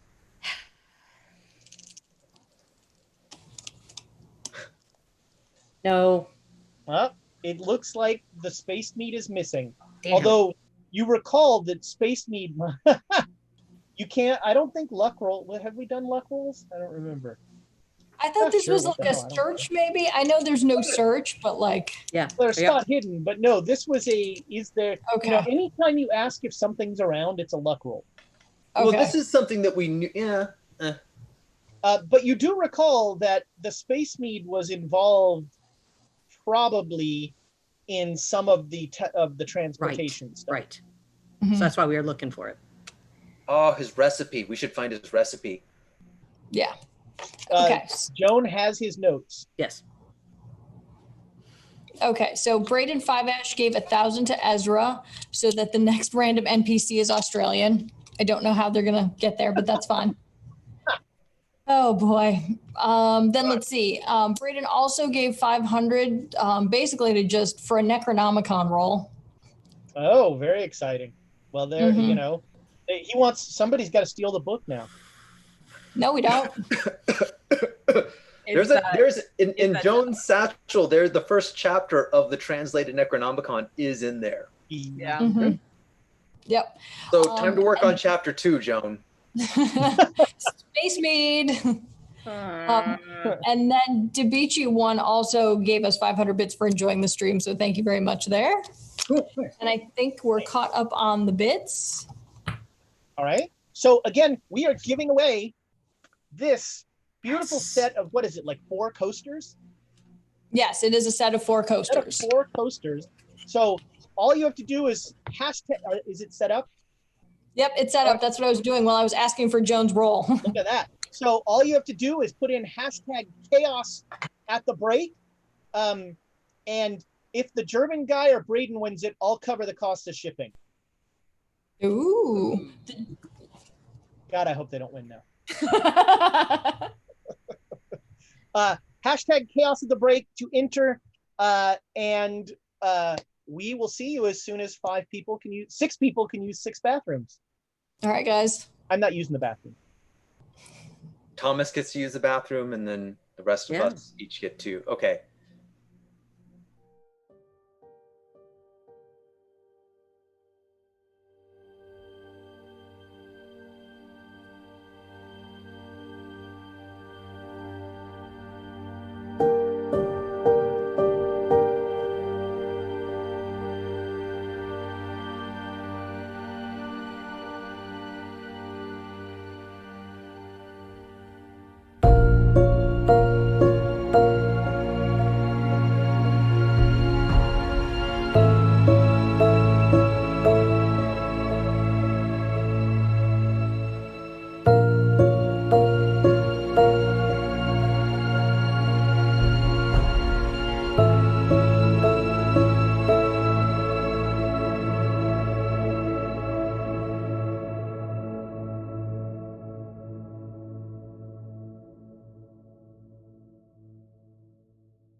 right, friends. There's the energy. Now, Aaron. Welcome back. So we have Tamago Tora gave us another 500 bits to try and incite someone to steal a book. I'm shocked that such behavior would happen. The first person to steal the book gets the inspiration. Is that how this works? I am genuinely shocked that it is taking bits of nudging to get someone to steal a book. Come on, people. And now Amy is going to hit the button that tells us who we're doing this live. Normally this happens off screen, but we are going to do it live. Amy's going to hit the button that tells us who's winning this fabulous set of, well, not this one, because this one I think has like water stains on it, but Yeah. let's see who it's going to. Drum roll. Eldebrat. Eldebrat. Ah, Eldebrat has won. So whisper your information to Quests and Chaos, and we Sorry, will what? try not to give you the set that Amy is currently huffing. Oh, that's why people want to win these. Okay. They're like the smelly marker of my life. I had those markers when I was a kid. I loved them. I had a rainbow nose when I was a kid. I never stuck them up my nose. It was, I mean, as a kid, wasn't it like you sniff the smelly marker and somebody would do this so it hit you in the face? Because that's what you do when you're 5. I was homeschooled. I don't understand what happens in regular school. Congratulations, Eldebrat. Yep. So when we left, we had Dr. Hollister and Emma were in the reading room with Ahmad, and Professor Lamb was scurrying through Dr. Kafur's office and cleaning stuff up. Professor Lamb, make me a listen roll. This place is about to burn down. ooh, I just made it. 52. All right. So this isn't so much what you hear. You feel like a gust of, like, not a gust, but you feel like almost the feeling of like a ceiling of a fan sort of passing across you and then back with kind of warm air. Ooh. And you hear a voice behind you say, "G'day, I'm Dr. Henry Clive." Okay. I think And I've you turn already around. added that to Ezra's pile. Turn around and you see this gentleman, Ah, and you know this man from by reputation. He is Dr. Henry Clive. He's a member of the Penn Foundation. yes. He was the leader of the Clive expedition. Looks like you're looking for something here, eh? Well, you know, the man had a lot of things he was looking into. Yeah. How about you? Something about portals, whatnot. Yeah. What about you? What's up with you? Well, I'm quite dead. Yeah. But how is it for you? Death? Yeah. Well, it's not great. Oh. I don't know, you know, I don't know what you've heard about death, but it's pretty boring. Ah. Oh, man. That's too bad. You know, we've been taught that, you know, there's a greater place to go to and things like that. So, No, here's the secret. yeah. Life is purposeless and meaningless. That's the secret, isn't it? What do you mean? How can it be meaningless, man? Look at all this stuff. Right, look, here's the thing. I need some of those books in that other room, but I'm entirely non-corporeal, so Gotcha. maybe you can help me out. Well, I tell you, man, I want some of those books too. So I need to have the book. I need to want to know the book. What book do you need? Well, there's a book over there. maybe you've heard of it, the Necronomicon. Yeah. Wouldn't mind looking at that. So, but I mean, I can't just sit there and flip the pages for you and stuff. Well, I mean, Sorry, it's like a show. It's like I could just see like a buddy cop show where like he's over Joan's shoulder and Joan's like, "Shut up! I'm flipping the pages." I mean, you're actually, so I can read rather quickly right now. I just need to be alone with the book. All right. So, all right. So the thing is that, okay, I need to get in that other room and I'm going to pick up a book. So I'll tell you what, can anybody else see you? Or is it just me? Well, I haven't tested it, have I? Yeah. All right. Well, okay. This is what we're going to do. Say, have you ever held any staves? Any like Egyptian staves? Yeah. I had some for a while, but they got taken. Ah, yeah. Well, I found that people who've been attuned to that sort of thing, they can see me more often than not. Okay, I don't think the other guys have been attuned to the staves at all since I had them. Sweet. All right, here's what we're gonna do, buddy. This is what we're gonna do. What I'm gonna do is I already made a thing with my other friends. They're gonna come in here. I'm gonna go in the room with the books. I'm gonna acquire one of the books, and I'll flip the Necronomicon around with you. Okay? There's no god in the room then? He'll be over here. We'll make sure he comes over. Diversion. We're making a diversion. So the guard who's watching the Necronomicon is going to leave the Necronomicon to come to this office. That's what we're going to try to do.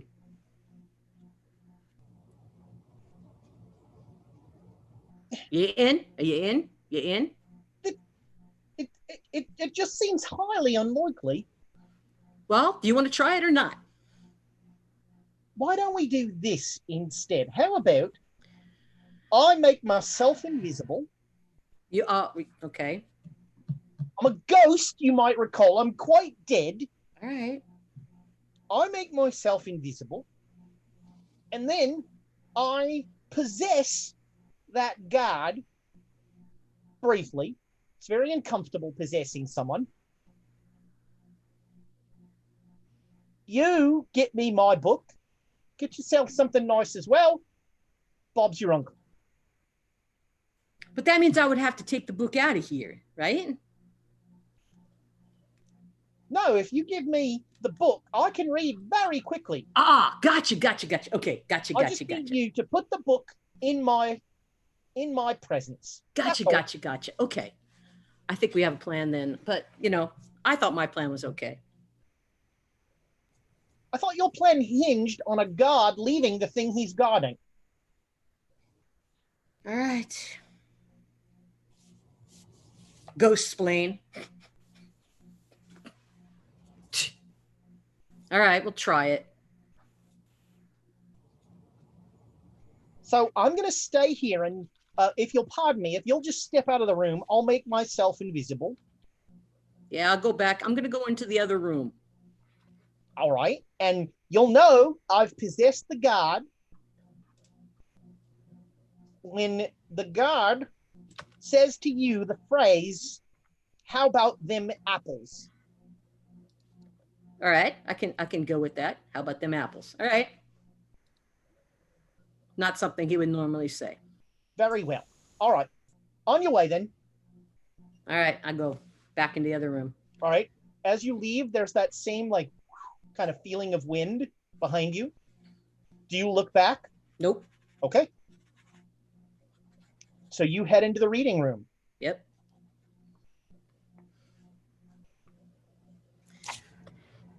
All right, well, I'm looking through them, just kind of looking at the books, looking at the stuff, and he's there, and I'm waiting for my cue. All right. How long are you waiting? 6 minutes, because after that I'm going to start. Yeah, and I'm kind of waiting for Joan's sign to be like, get over out of there, here to get do over our there. diversion. Yeah. I'm just hanging out, just being like, when should I go? Should I go now? Yeah. So like after 5 minutes, I'm going to give her the head thing. All right. So she gives you a symbol that you should distract the guard. Okay. So, Ahmed, can I, is it Ahmed or is it the guard? It's Ahmed. Yeah. It's the Ahmed, god. He's the guy. Do you mind if I actually go look around the doctor's office? No, go ahead. And I can look through, like look in his drawers. Or I just find it curious that he had that person's name, that person Emma, As do written I. all over the place. That's really all you can find in there is the word Emma written all over. Okay. Is it? So So it is a name. We weren't sure if it was a word that we didn't know the meaning of. No, it's a name. It's an English name. Well, whoever it is had quite an impact on him. Okay. All right. I'm gonna go in the other room. All right, then yeah. and So you search the head room. I down. mean, like straight up search the room. All right, so you head to the office, and as you walk to the door of the office, there is a trying to remember if you've ever felt this feeling. There's like a slight pressure as you walk across the threshold of the door. I honestly can't remember either, I but yeah. I don't think you've experienced that before. Okay. And make me a power roll. Oh.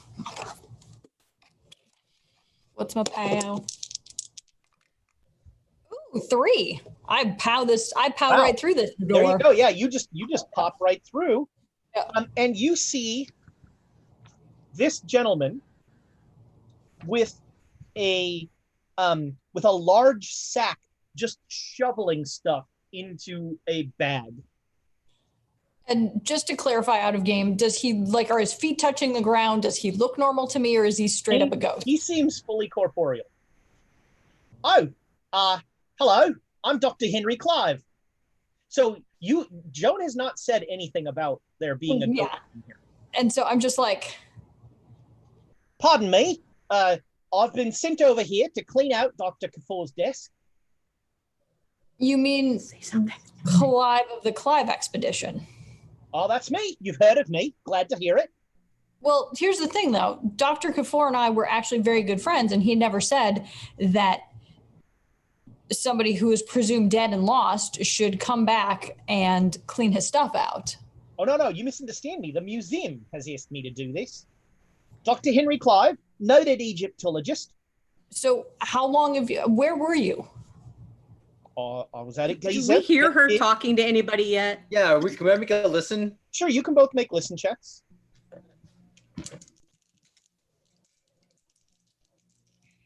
So anyway, so I'm just like, where have you been? I mean, that is the great mystery. You were presumed dead. I was? Joan, we can Yeah, does everybody need inspiration for that or no? Joan, we inspire that. Okay. Yeah. Well, I'm gonna like perk up my head. I'm gonna walk over because I hear. Hollister? Oh yeah. Now I got it. All right, so yeah, you Okay. both hear Emma having a conversation with someone. All right, I'm gonna get up and I'm gonna could someone have gotten through? How is this connected? I'm assuming it's down a hallway. Yeah. So the reading room is farther down the hall. You're towards the end of a hallway. I'm gonna say, The office is earlier in. I'm gonna say, hey, Also not quiet. hang out here. I'm gonna go see what Emma's doing. I'll be right back. Stay here with the. You just said my name to the guard, to Ahmed. Wait, who's Emma? Oh, that's why I just called her because she was looking at the stuff in there. I'm gonna need a roll on that one. Yeah, I hear you. What am I supposed to do? Well, just a roll, and I'll tell you the number. Well, no. Offer me a persuasion skill. Oh, okay. Well, I do have persuasion. Well, that sounds like a fine offer. Persuade. Okay. Yes. And I'm making sure that no, it's not a critical one or anything, but it's a heavy. All right. He's like a little quizzical, but he, you were like, oh, got Emma on the brain. Yep. I saw Emma everywhere in there. Yeah. That is why you shouldn't read these things. And then you head out. Yeah. All right. So you get to the door. You clearly hear the voice of Dr. Henry Clive. Yeah. From beyond the grave. And When you get to the door, are you just going to go in? Yes. Okay, make me a power roll.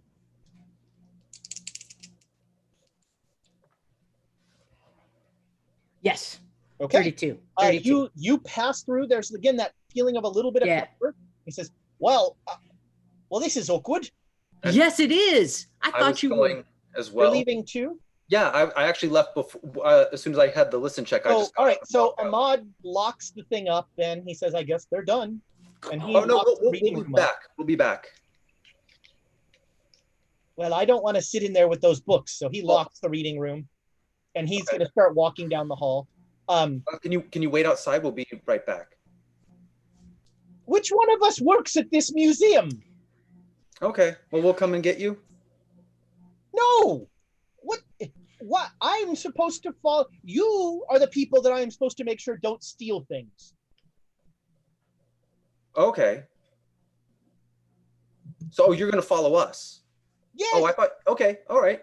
Then I don't have to come get you. Okay. I'm sorry, I was confused. So as soon as Joan and Dr. Hollister come through, are you going through the door, Dr. Hollister? Yeah. Make me a power roll.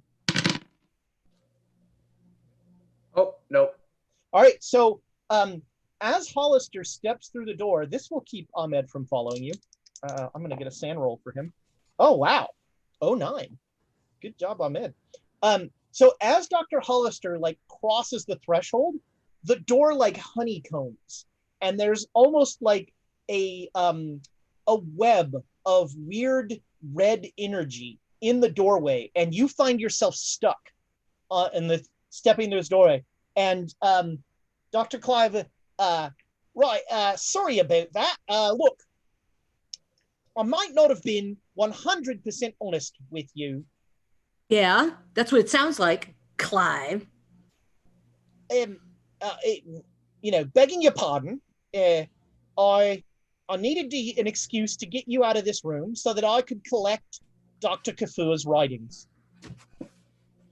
I snatched the bag from him. I'm just like, you weren't his friend. So do you start to reach friends. for him? You start to reach for him?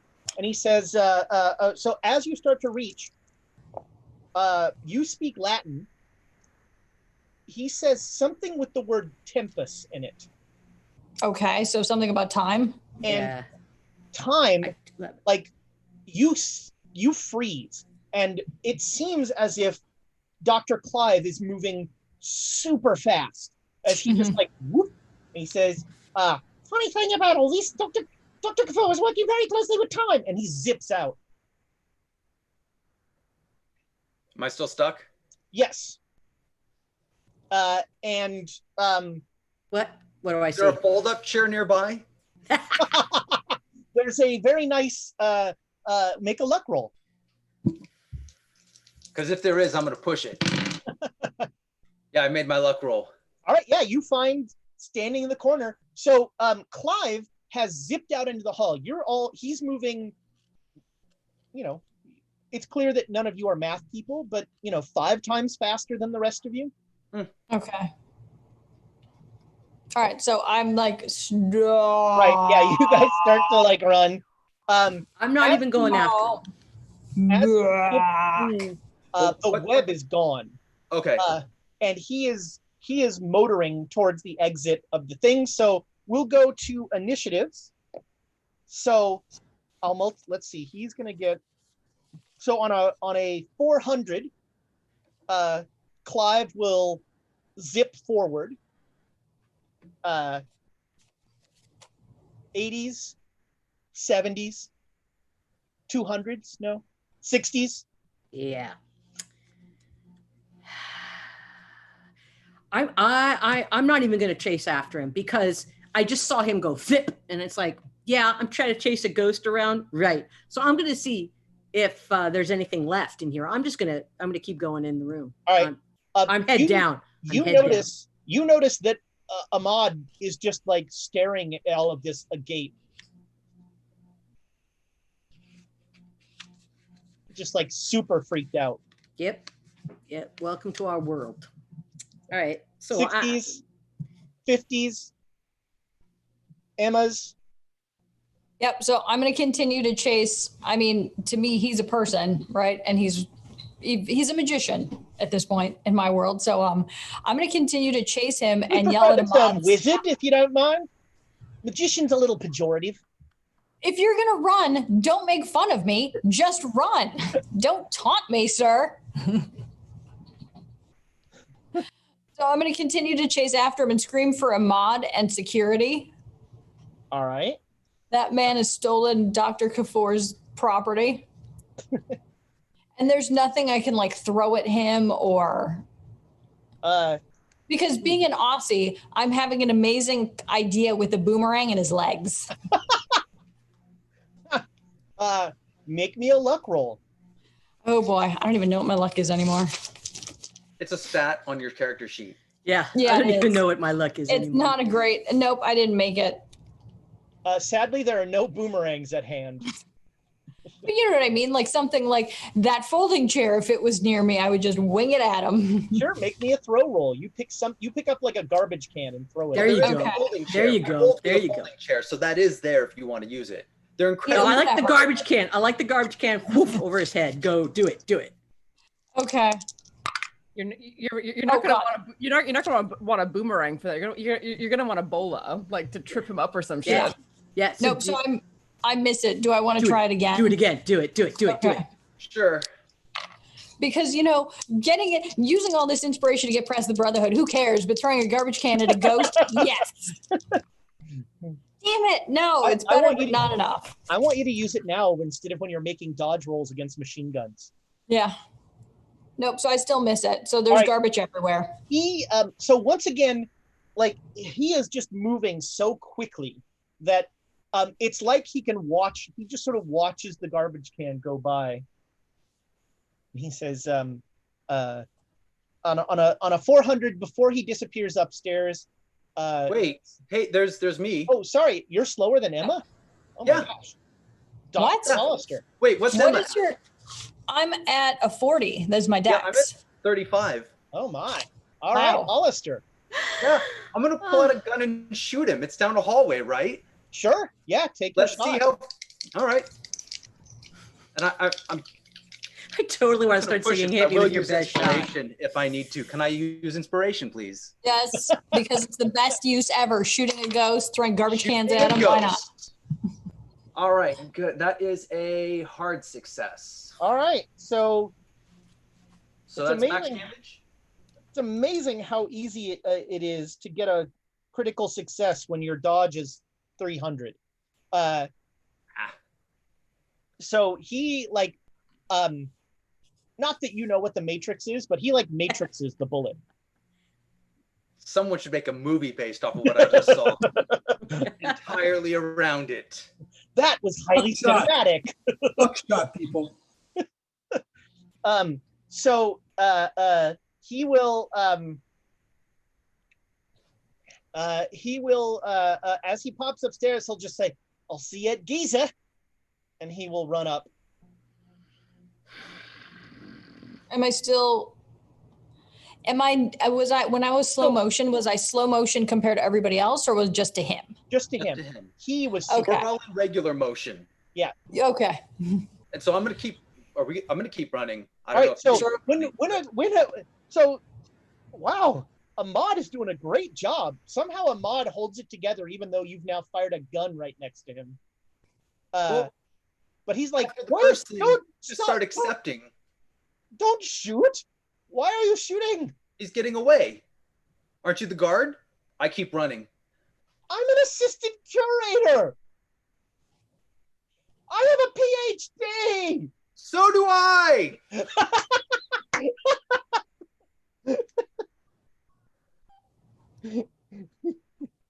Almost everyone in that room has a PhD. Dr. Clive pops X down. "I do as well." The only one who doesn't is Emma. All right, so you will run up, entering the lobby of the British Museum, of the Egyptian Museum, with a handgun will cause a bit of a stir. So make me a stealth roll. A what roll? stealth roll. Stealth roll. Oh yeah, I failed that. Do we want to? No, we don't want to inspire that. You know what?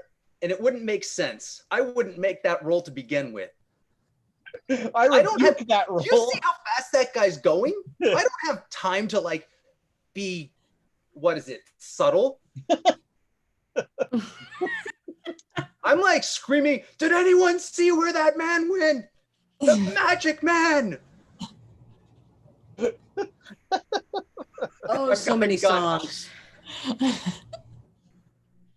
So many songs. So yeah, you come Yana, running up how you doing? How with you a doing? handgun, and Fuck you. people start to like. Some people notice you have a gun and start to freak out, and you make a spot hidden roll, Nick.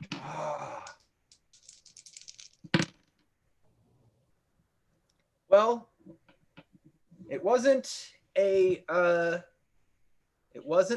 fumble. Do I want to re-roll that to continue chasing this man with a gun? Do it. Yes. Probably not going to make it, but I think it's a good use.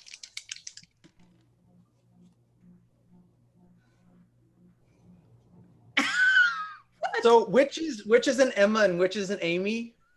An Emma is if you fumble, an Amy Yeah. is if you just roll worse. Yeah, 99. What do I see? Jeez. Outstanding. Put me on the board. Um, Oh, I see someone who's trying to run just because I have the gun, and I think it's him, and I think he's slowed down. I'm That- not. They have that's a exactly that's They where have a I was bag, going. and Yeah, That's all I know. He yeah, that's changed exactly. shape. So are you gonna shoot first? Are you gonna tackle? What are you gonna? Are they moving at regular speed? Yes. Oh, I'm just gonna go up and tackle them. All right. So yeah, I'm screaming, "Come back here, you shapeshifter!" you just like football tackle this guy, this poor person from behind, and they just buckle and they're like, whoa! And you hammer this poor visiting professor down to the ground. And he's like, I beg your pardon, sir. I've got the gun. Yeah. Please. Empty the sack. You're not gonna get away with it. So Joan and Emma, you make it up to the lobby as Hollister is like straddling some guy with his like holding him up by his neck with his gun, just like brandishing the gun at him. And you both see like 4 security guards are coming towards this scene. Oh God. All right. Shoot. We can't let Holly get busted. Can we? Dude, I gotta try to get him out of this. All right, so, dude, come on, put this away. This is not him. Really? Huh? Yeah. So Holly, put the gun away. This ain't him. He's got away. I got him. No, it's not I got him. No, Where's he's the changed sack? shape. Look, he has the bag. So I run up on this and tackle Hollister. All right. So boom. Yeah, at I'm this not a point, tackling type. The security guards are clearly aware that they do not have guns. They have, little truncheons. And so they are very cautiously approaching, just saying like, all right, all of you stop. So I grab the gun. Do I have to like do an oppose against yes. Hollister? Do you Yeah, well, so, okay. yeah, actually, Hollister, make me a strength roll with an advantage die. Oof. Bonus die.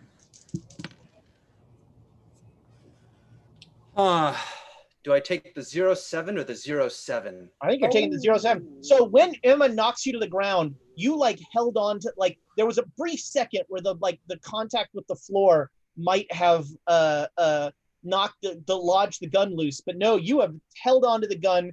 And No, it just spun around my finger and I caught it.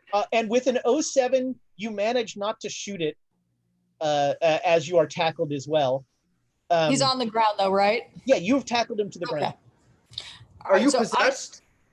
No, I jump up and put my foot on him and just be like, I got it. I like pull out some random like thing out of my wallet. And I'm like, I got him, everybody. It's okay. I got him. It's all under control now. Investigator Joan, if you could disarm this man, we've got it under control, everybody. No need to panic. Give me the gun, Holly. Give me the gun, Holly, now. Give it to me. I have to roll to think that they're authentic. I mean, they are acting pretty weird, so they are probably them. I think it's this seems very much like them. The security guards have basically like the lobby has emptied. Everyone has fled this place. There are 4 security guards who are like very cautiously, like slowly approaching. There's a poor professor who is just staying on the ground, like clutching his attaché to his chest. Check the sack. Check the sack. It's not a sack. It's an attaché case. This is not him. Come on. He changed his form. No, I could swear I saw it. You have to believe me. The things you've seen. Dude, we've got to get out of here. Those guys are going to get you. He's going to get away. Do you want him to get away? He's gone already. He's right there. Just check the bag. Can I punch him? Hollister? I'm going to punch. Yeah. Sure. Make me a fight brawl. Would you like to dodge this, Dr. Hollister? Sure. I mean... Now, wait, hold on. Is this a slap some sense, or is this a I want to knock you out? This is I want to knock you out, because then we can take him. Okay. So, Hollister, you should make a dodge. I did not have party conflict down in this for this. All right, so I made let's see, my fight brawl is 60. I made 47. It's not hard, it's just regular. Yeah, so you're gonna do a D3 plus your damage bonus. Yeah, right. Yeah, it's a 1. All right. Oh. Why would you just check his bag? So at this point, the professor is getting up and like walking towards the security guards. And so I go to intervene and I'm like brushing him off, being like, I'm so sorry, sir. We've got this under control now. I do sincerely apologize. I should say, I hope you do. What the hell just happened there? The gentleman thought that he was that you were taking the valuable items from the establishment in your attaché case, but clearly you have not, sir. Clearly, we understand that you have not taken anything, and you have barely just entered this establishment. And so I look to the security guards and be like, "Gentlemen, you have done an excellent job. If you could escort this gentleman, perhaps to wherever he needs to be, and take extra good care of him." One of the security. I'm going to make you an offer. Okay. You can try and make a roll on this of some persuasion skill, and they will all go. Or you can go with the awesome role play, and most of them will go. But based on what I rolled, at least one of them is going to be like, "There's a guy with a gun." Okay, so if you make what other roles besides persuasion is persuasion? Fast talk. Fast talk. Oh, fast talk's a good one too. Which I have none of these things. The other Emma should have been here. The other Emma would have this old. Yeah. Well, you got 2 options though. Are they both at rock bottom? Yeah, they're both at rock bottom. Then choose the one that you want to have a chance at skilling up. No, but I heard the words "make you an offer." What was the offer again? So the offer was, if you make the roll, then success, all of the security's like, well, okay, I don't know what's going on here. Otherwise, based on what I rolled, one of them is going to hang around being like, there's a guy with a gun. Oh, okay. So I should just roll for shits and giggles anyway, right? Well, I mean, there's the fumble aspect, but there certainly is. When would a fumble possibly go wrong? Right now, how about? Didn't make it, but it's not a fumble. I got a 23 and I have no persuade, so obviously I didn't make it, but. And luck. You could spend luck. No, that's all right. I barely have any to begin with. Inspiration. 15 points of luck. What are you on? Do you want to So I just keep like brushing the man off and being like, "Gentlemen, you've done an excellent job here. We've clearly got this under control. You should assist this fine gentleman to where he was. I'm sorry, where were you headed again? I was going to study in the reading room. Excellent choice. What were you going to study? You clearly look like a man of high education and esteem. I was going to I was looking for some information on the Temple of Bast. Ah, Right. the cat lady. Believe me Yes. now. No, I'm gonna lady. grab your shirt, man. Holly, I'm grabbing your shirt, and I'm like, dude, we gotta get out of here. Just So Pull me at this point, back towards Ahmed. You saw at the this guy. point, two of the security guards are staying with you, and two are going towards the Dr. Hollister. And the Dr. Hollister, one of them will say, "Sir, I need you to put the gun down." Give it to me. Give it to me. I did not say give it to her. I said put the gun down, sir. We think our friend Ahmed can clear this up if you will just kindly come with us. At this point, Ahmed will come up the stairs, and he sees you. You still have the gun drawn. Why do you still have a gun out? Why are you shooting in the Egyptian museum? You saw him. He was getting away. I'm not going to shoot anyone. Because you don't have a gun. So Ahmed, please, Ahmed, tell these guys that there was somebody trying to steal stuff from and he got away. Tell him it was a misunderstanding. Tell him. Yes, there was someone here downstairs who tried to steal things who stole things from Dr. Kafur's office. Joan, make me a luck roll. That's 18, yeah. Okay. They're not going to search your bag. He fled. And these people shot at him. Why did you bring a gun to our museum? Egypt is a very dangerous place right now. Because people are bringing guns everywhere.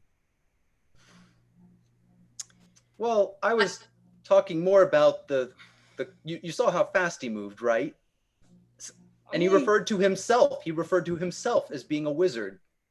Our doctor here was very, very, very upset about things being stolen. And that's why he went to all these measures to try to catch the guy. But now that we have got him, the guy left. I'm really sorry, but now we've got everything all under control right now.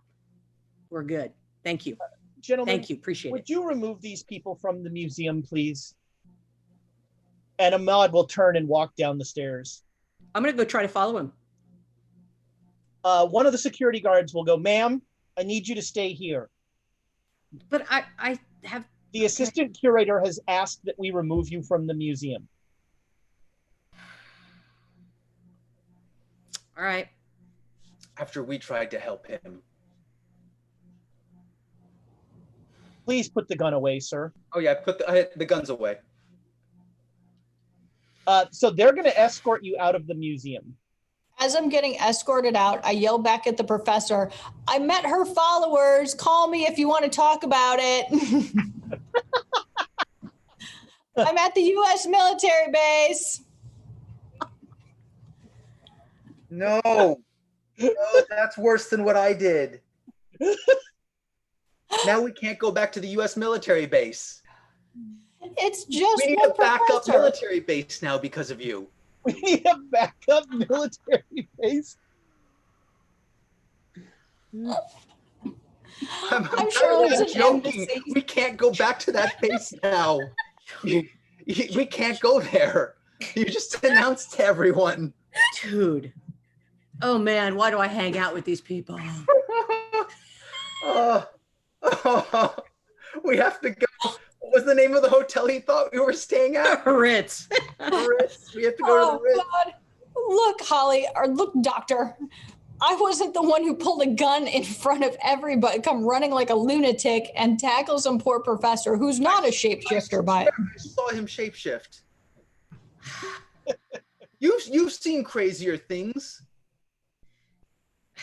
Yeah, I have, but it doesn't mean that this time he like was also speed lightning and shape shifting. I mean, that's not that I know a lot about wizards, But that's but that's a classic lot of wizard, two right? things. And now you guys have made it so I can't get the book that we needed. He started it. Well, Wait, and he started it. How far away are we from people at this point during this conversation? You are walking to a park. You're in a park. At this Yeah, we're outside because they kicked us out. Oh, They kicked us. Then I'm going to say, well, not during the day.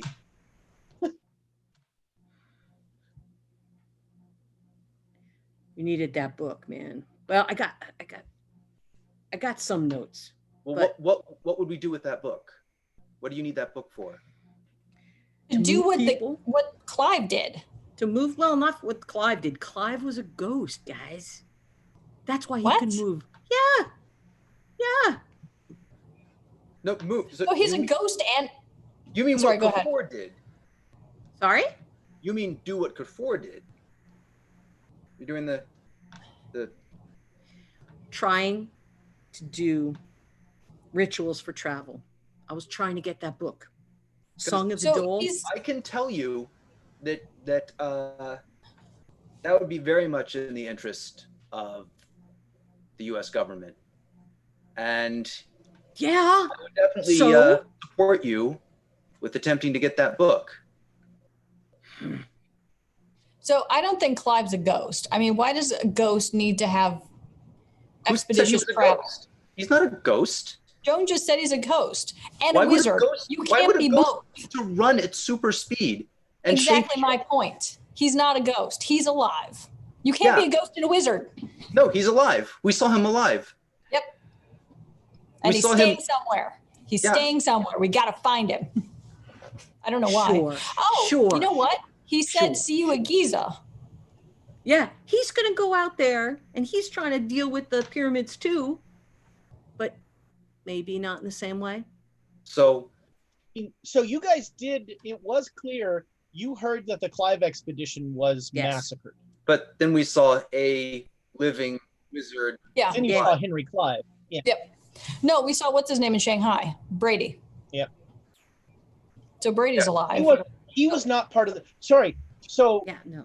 there's Two different the expeditions. Clive expedition was still in Egypt to this day. They were the ones who okay. found Yes. Nidacre. Yes.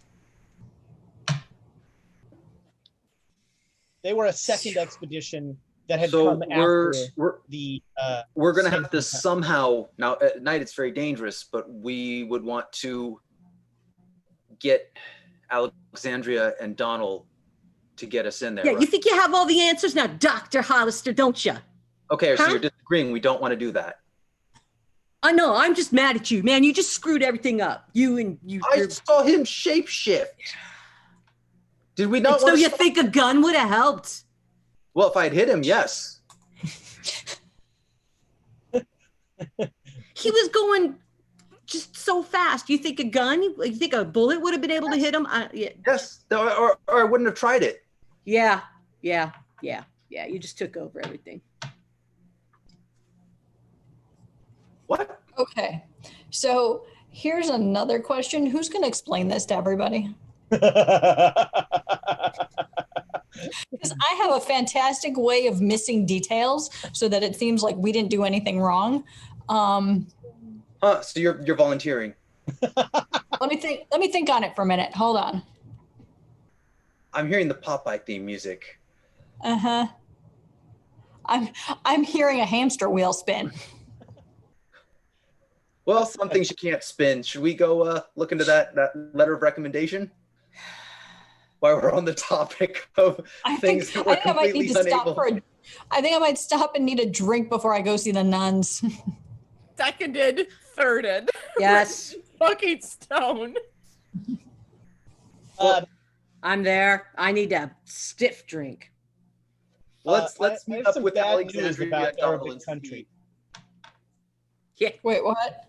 I said I have some bad news about Arabic countries. yeah. Can't we go to the Ritz and get a drink? Yeah, sure. Well, we need to rent out a room or two there now, so There we go. and we definitely have to let's meet up with Alexandria and Donald as soon as possible to let them know we can't go back to the military base. And we can't go back. We can't go back anywhere. Well, we can go back there, but we can't stay there. What? No, we can stay there. All right, so you guys all meet up for lunch. Yeah. After a very fun, eventful mornings. That's definitely a sentence. I'm just gonna look at the three of them and go, you have the Three Stooges look. What happened? No, it's more like those monkeys. No, well, how did And then I do this on his mouth, like speak no evil. Things went fine with Mr. Wasif. I think we're going to be able to get a contact or two in the State Department to help us get some more allies. What happened with you three? Okay, so let me tell you what happened. You're not there all day. Let me tell you what happened. Whoa, everyone stop. It typically takes all day to do the reading at the library, but what is it, lunchtime now? So you're kicked out, right? You kicked out of the library? Yeah. No. We're kicked out of the museum. That's not any better. Well, But it was Clive's fault.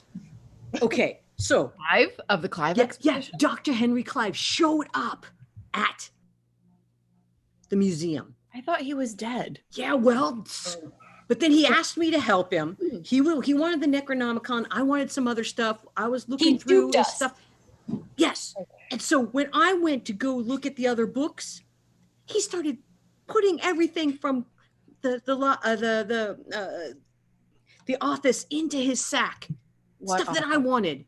Then he ran away Dr. Kafour's office. Yes. And so we got kicked out. I feel like there's a few steps missing in there. Yeah. Yada, yada. We got kicked out. Find any information about the tunnels or the history? No, because Holly had to get his gun out and be a big man. We weren't going to mention that part. We were going to yada, yada, yada past the details where we did it. No, I'm done with yada, yada. I am done with yada, yada. Yada, yada, yada, yada.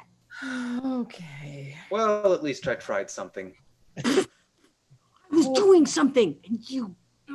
Doing something? You were being duped by him. He had no intention of helping you. Your plan was it was fake. It was never going to happen. I'm just sitting there watching this. Brandy, please. Yeah, more brandy. And also I'm watching this like it's a tennis match. Just like... I had another plan to be able to get the book we needed, and it didn't matter if he got away. We needed that book. What? And now we can't get it. What book? Song of the Dole.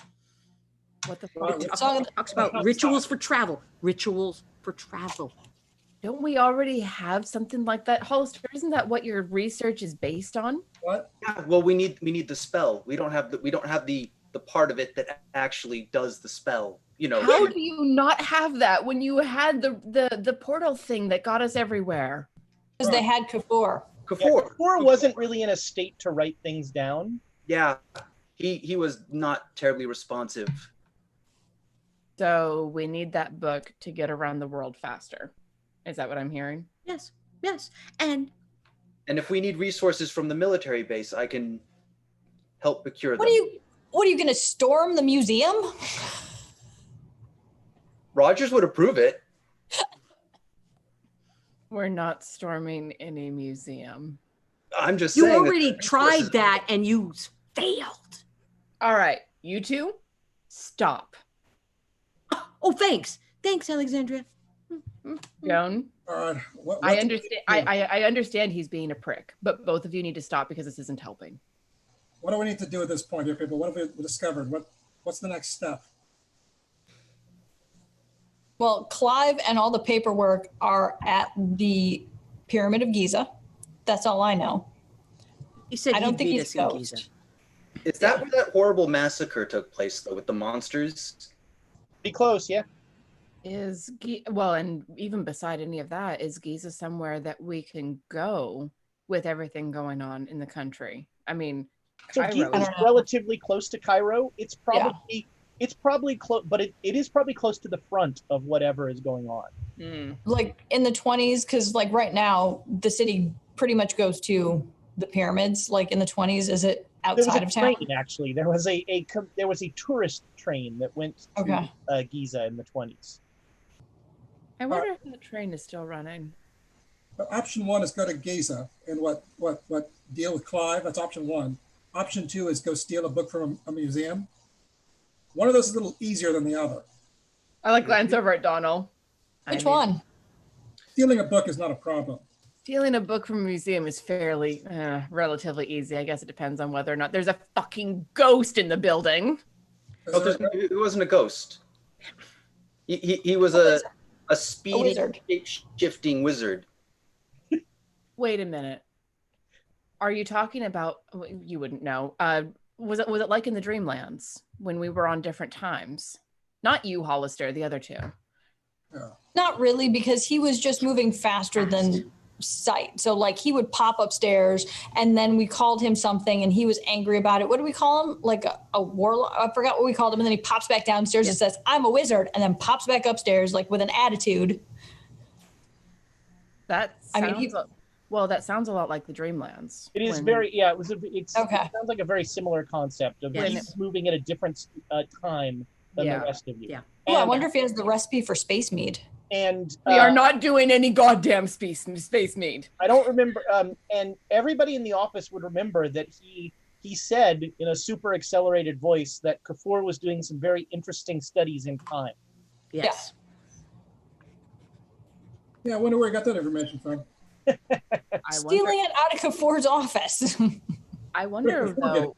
Well, here's the question: did Clive know Kafur before we interfered with his life?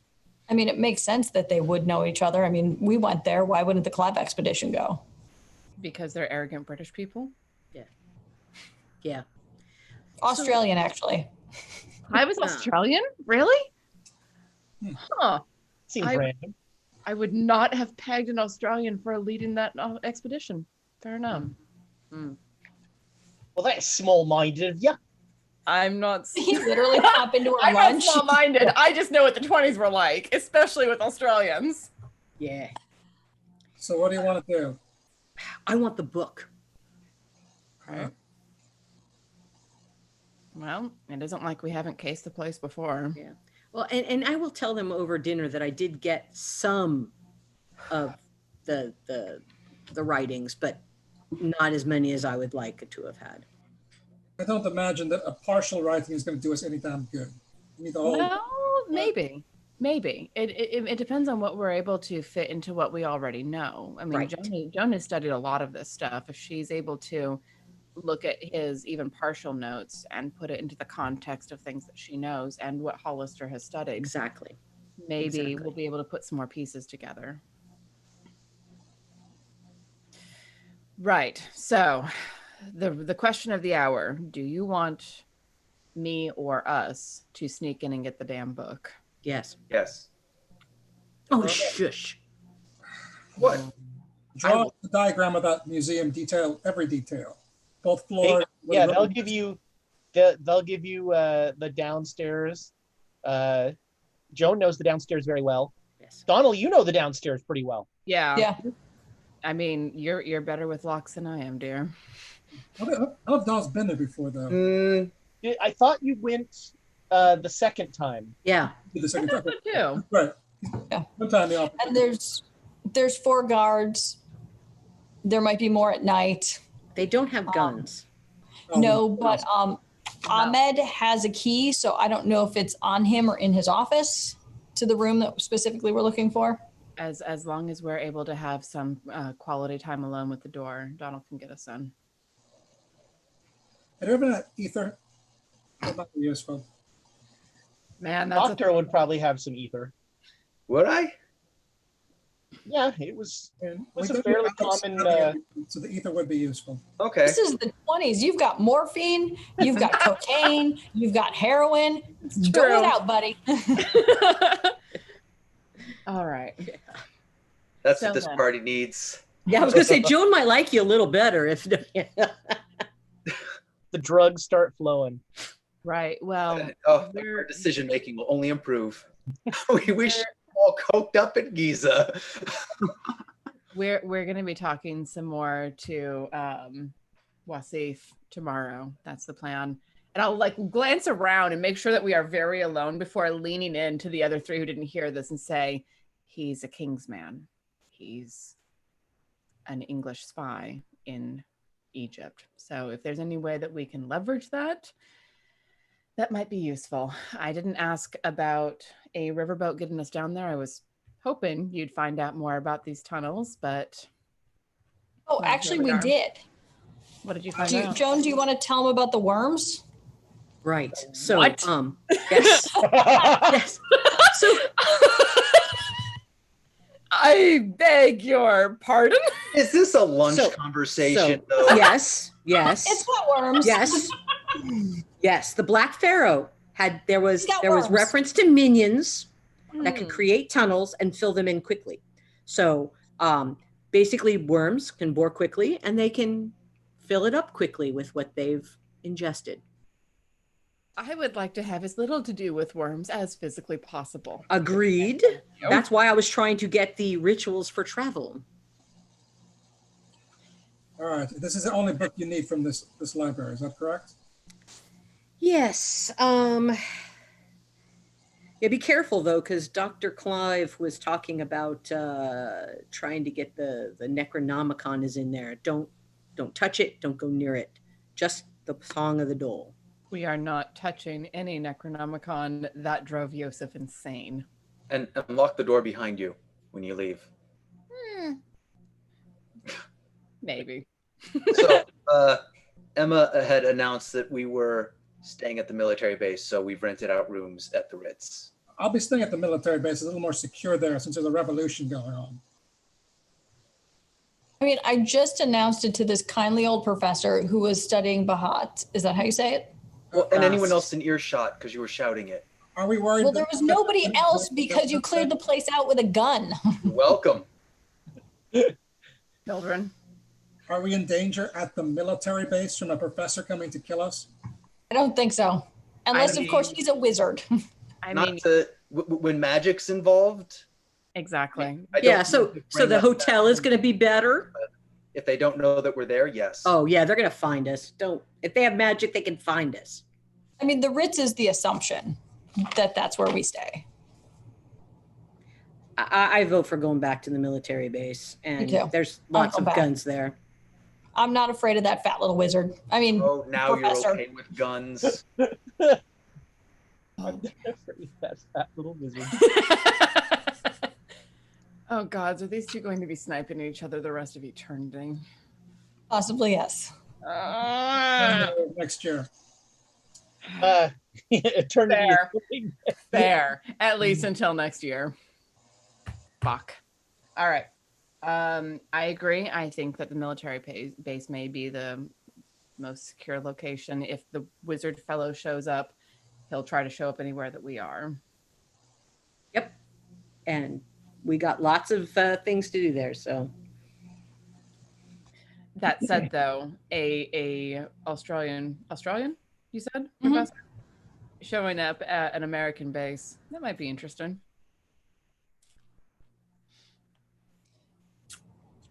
Hey man, we remember Gallipoli. We salute our Australian, our fine Australian allies. Fair enough. All right, Hoorah. so it is at the afternoon of May 29th. Are you going to do anything in the afternoon before breaking and entering? Do we go to St. Mothers of Benedictine or whatever? I mean, it's not like we're gonna Diocese have, of St. Catherine, Amy. That's it. Whatever. it's not like we're going to have good ideas for this tomorrow. No, We might as well go and try to get some support there. I'd be willing to go over there with you. We just got raided. Welcome, Thanks High for the Shelf raiding. Gaming. Thanks for Hello. joining us. Very exciting. We're playing Call of Cthulhu, and you just missed our first inter-party conflict. I'm seriously about to smack professor heads together.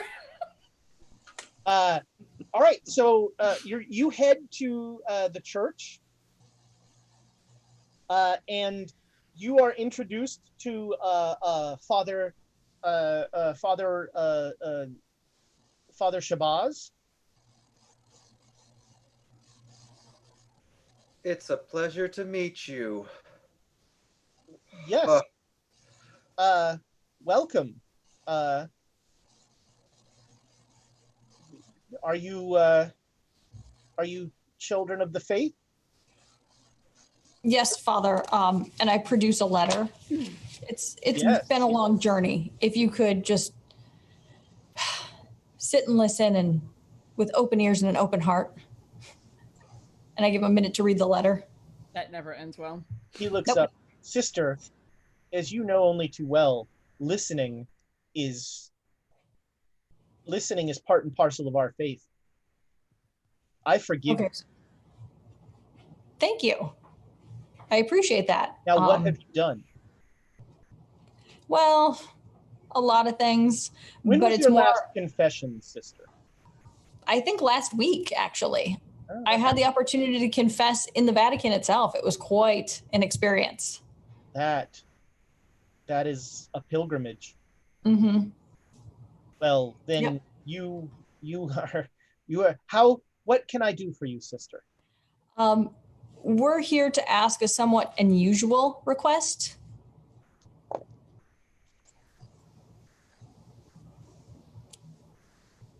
Okay, so he's still listening. He's not like, he doesn't say anything to it. Okay.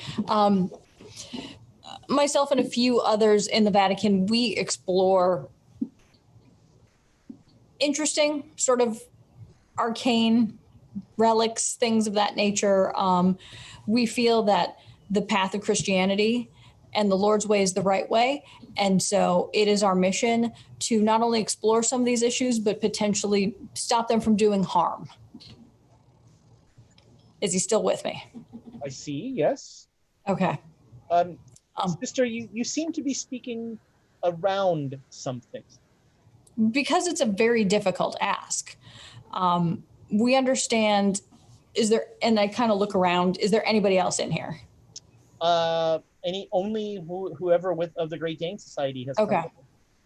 We've come to believe that the Brotherhood, I keep calling them the Brotherhood. It's the Brotherhood of the Pharaoh, right? Brother of the Black Pharaoh. Yeah, the Brotherhood of the Black Pharaoh is essentially trying to dominate the world by using ancient methods, if you will. They are directly in league with Satan. Okay, let's not be a little dramatic. It's pretty accurate, though. No, it's is it inaccurate? Yeah. I think he's pretty accurate in that. I mean, Satan, not necessarily.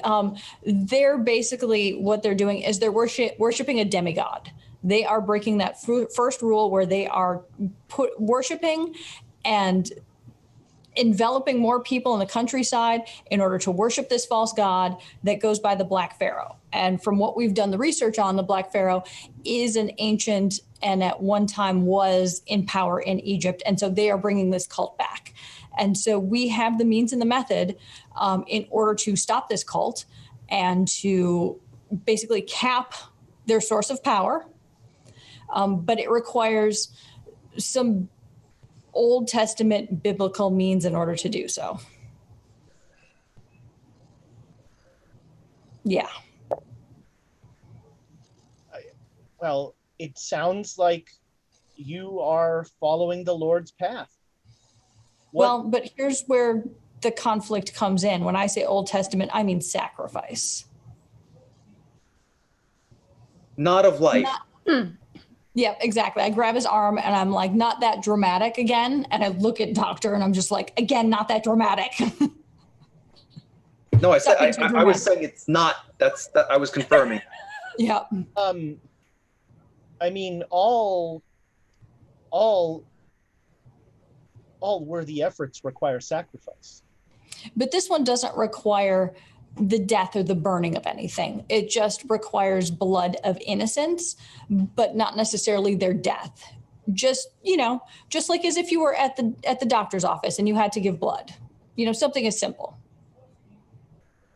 But it requires innocence. And because we are so close to the source, that I was coming to you because obviously your flock must be some of the purest in the country. And so therefore I came to you in order to acquiesce or at least assist in providing some of the innocent individuals.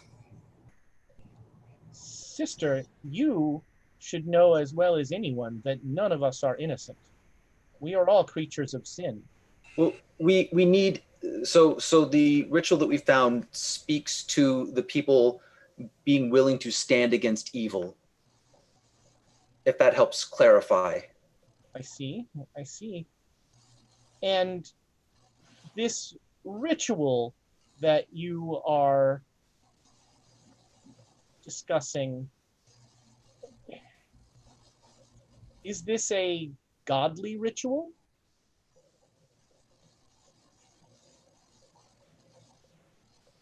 There's an uncomfortable silence. I see. It's been sanctioned by the Vatican. I see. Well, I mean, if given your this letter asks me to give you any, when a cardinal asks me to give you any assistance that I might, then of course, how can I assist you? Blood, you say? Correct. And so we've, and again, it may sound a little bit morbid, but in order to do no harm to the individuals who would be assisting us, we would procure the blood from approximately 13-ish individuals in order to perform this. And so therefore, it wouldn't be enough in order to harm the individual. That's why we're asking for so many volunteers. I'll pick up my medicine bag and show that I have, right. Like, it would all be done in a very civilized, controlled way as to not cause harm. As we're like in the middle of like cultists. And would these, is there any danger to the people? Is this, would this ritual have any cost to them? The cost would come to us. It would just be a blood cost to those individuals. And I think the only danger would be the fact that we are fighting pure evil. We are fighting the Brotherhood. They are out there, and they are out there to do harm and to bring about, the ancient evils of ancient times. And so in that, you do take risk in marching out into the desert with us, just like Moses and his people. Not even close, in fact. Nope, but I like that you invoked that. I will do whatever you need done, but I cannot put my flock in danger like that. I understand, and we are working on securing transportation and safe passage. Not only for your flock, but also for ourselves. We as well do not want to, march brazenly into the desert, being outnumbered against this evil army. And so therefore, we do have to, it is required that we do this on out in the desert. Yes, it takes place at the Red Pyramid outside of. Out by Dashur? Yes, correct. I see. So we would need to leave Cairo and go to Dashur. That is not a safe journey, potentially. Although, many people do it. The newspapers say that the Brotherhood of the Black Pharaoh is not ending commerce, so there are still barges moving up and down the Nile. This sounds extraordinarily dangerous. I'm not saying that it is without danger. To live the righteous life is to live a dangerous life. Well, I will make you this promise. I pledge myself to whatever you need done. I will allow you to speak to my congregation this Sunday. That's the day after tomorrow, yeah? Yeah. Yeah, that's in 2 days. Yeah. And you can, I will ask them to help you. You should consider you should consider how you approach innocent people with this ask. But I will, you can count on me, but I cannot speak for my flock. I will allow you to speak to them, and if they are moved, and if the Spirit is in them, and if the Lord is willing, they will join you. All right. And I thank you. Thank you so much, Father. Of course. Of course. I will leave you, and I will return on Sunday. What's the Vatican like?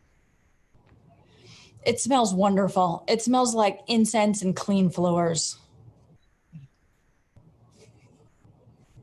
Oh, it is very hard being a follower of the true faith in this land. I understand. Stay strong. Thank you, and you as well, sister. Thank you. Peace be unto you. And unto you, sir.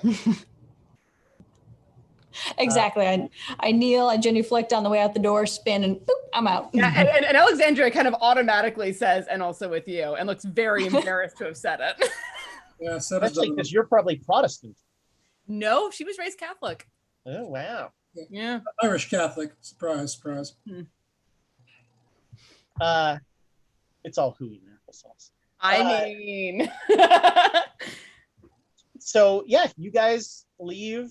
And unless you're going to do anything else, we will zip ahead to a heist in the museum.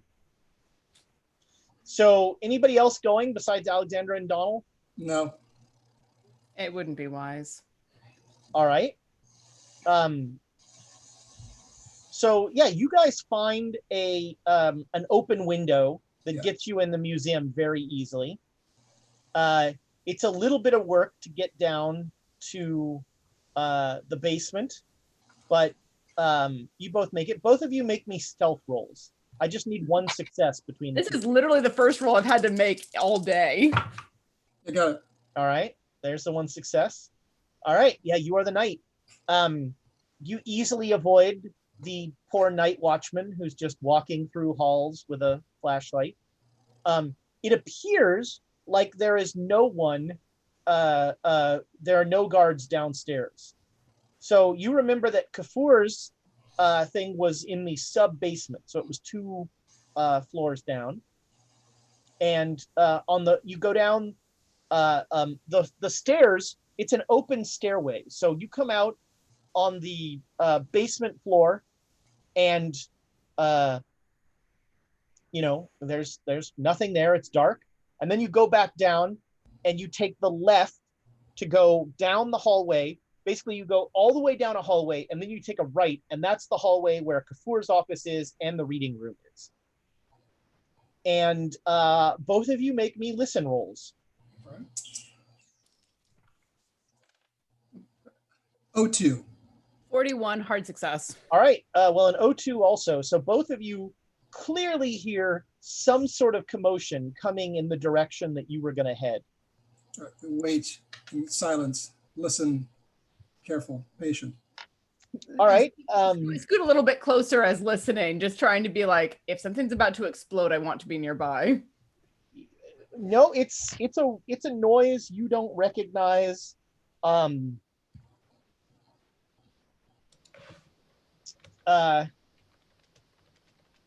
Yeah, you got an 02. So Donald, you hear a voice say, Agatha, is that the book you were looking for? Australian accent. Isn't Dr. Clive Australian? He is. Is he back? And you keep hearing this weird noise that almost sounds like it sounds like someone hiccuping on like repeat play. It's like What in the name of the gods? I'll follow you in. Let's go see that. Take a look. And draw a dagger. All right, let's see what's up with this. All right. So you turn the corner. Both of you make me stealth rolls. Yeah, success.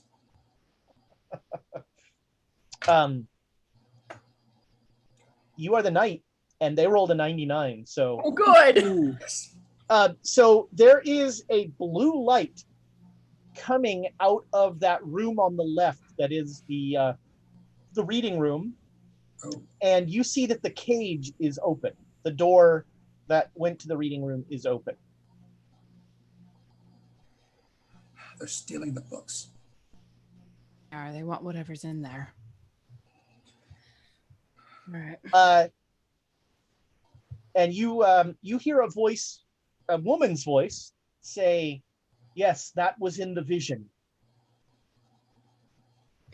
I want to get up as close as possible and like peek around the corner without going all the way into the doorway, just to see what are we dealing with.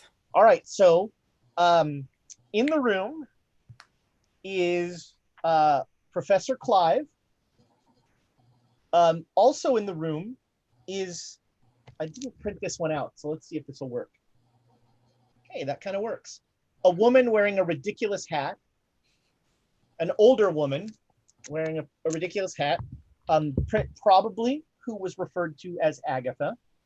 And then the reason that you're going to make sand rolls, because also in the room, sitting at the reading room table, is Ahmad, and there is some sort of crystalline spider whose arms are like all over his head, and he's just like, So both of you make me say. I don't know if I was actually looking though. I think All right, Alexandra looking Alexandra, at the make me a sand roll. I was 30 with my brand new shiny sanity. That's All right, success. You lose one sand. Fuck. And that's what you see. I'm like pulled back around the corner, just white as a sheet. Just some sort of crystal spider around a fellow's head. And he looks like he's in a lot of pain. How many of them in there? 3. Both of you make me stealth rolls as you are having a whispered conversation. Yeah, regular success. Regular success. Okay.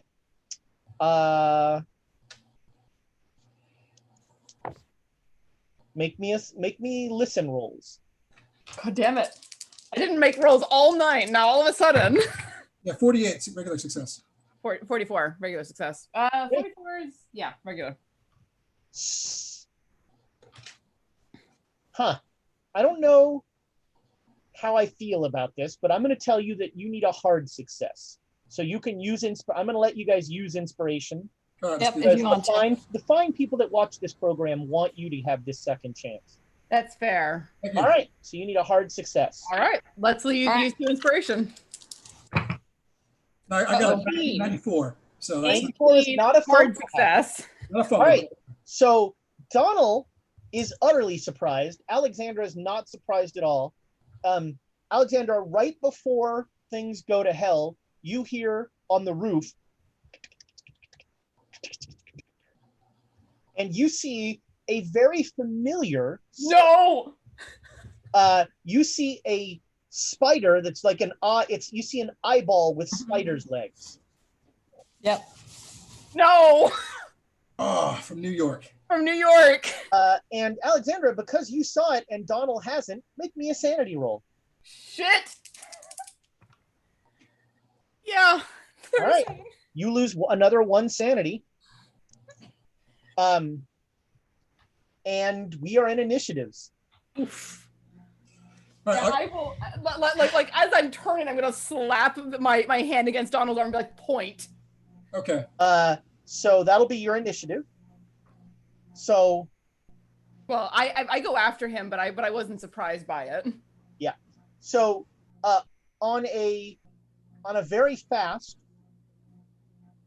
you hear Ahmad go, they're here.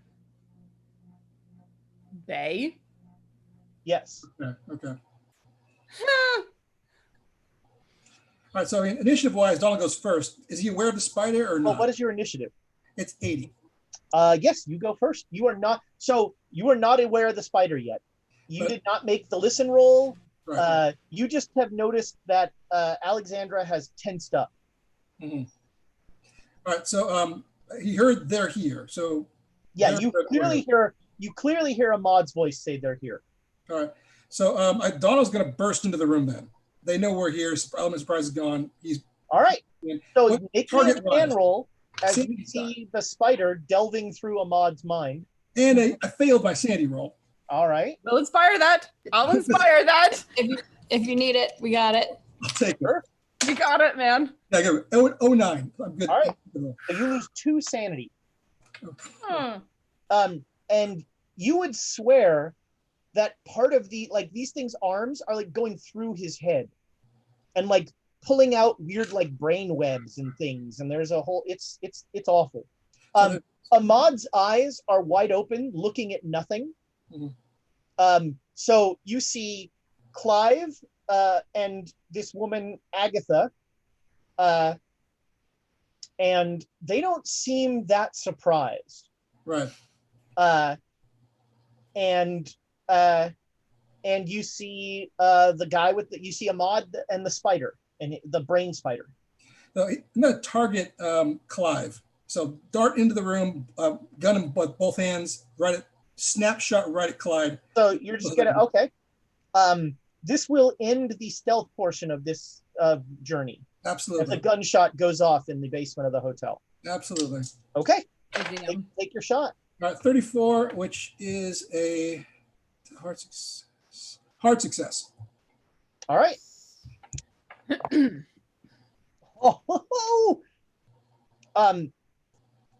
And so Clive, almost like he knows what you were going to do, just moves and he looks at Agatha and he says, just like you said they would. Oh, sorry. It's just like you said they would, eh? No, that was terrible. That was Cockney. You were using some Cockney turns of phrase earlier, so I think that's fair. Just like you said they would. There we go. All right. And Agatha, like, is sort of just not really reacting. She's just kind of normal. In fact, she looks a little sad when you look at her. And all right, that was 80s, 70s. That's me. Do I see the spider thing that I heard? Yeah, you saw the spider with the eye. You already made a sand roll for it. Cool. Where is it? Is it within reach of me? What's your size? I am 60. Make a size roll. Okay. First time I've ever had to make a size roll. Oh, wait. That's a critical success. All right. So, yeah, you think if you jump, you can, like, stab up on the roof. Then I will jump and stab up at the roof. Okay. All right. Make a knife roll. Don't fumble. Oh, gee. That is a critical success. All right. Yeah. You do double damage. Ooh. 4 and 3 plus 2. 9 points of damage. Ouch. You take a big chunk out of the eye of this thing, and it clearly did not enjoy that. And you hear Ahmad inside go ow, like with this atonal sort of thing. All right. Also on a 70, it will go, and it will. Ooh, you should make a dodge roll. I will do so. If you recall, this thing has like weird kite. I remember. Sharp legs. I have no pleasant memories of this. 12 critical success. Wow. Okay, tie goes to the player because it got a critical success as well. So you have dodged what would have been a double damage blow. Oh, I'm glad I got that one. That was 70s. On a 60, Clive will say something to the apparently to the spider thing in a language that you have never heard before. And only Donald, only you can see this. The spider will it's on his head. All of a sudden it floats up this way and it just I'm trying to remember the word, whatever that word is for like doors that kind of open like this. It Irises? does that. It irises? Irises, there you go. It irises, and there is now a some sort of weird doorway, and at the top of it is the body of that spider, that brain spider. And Ahmad like slumps forward.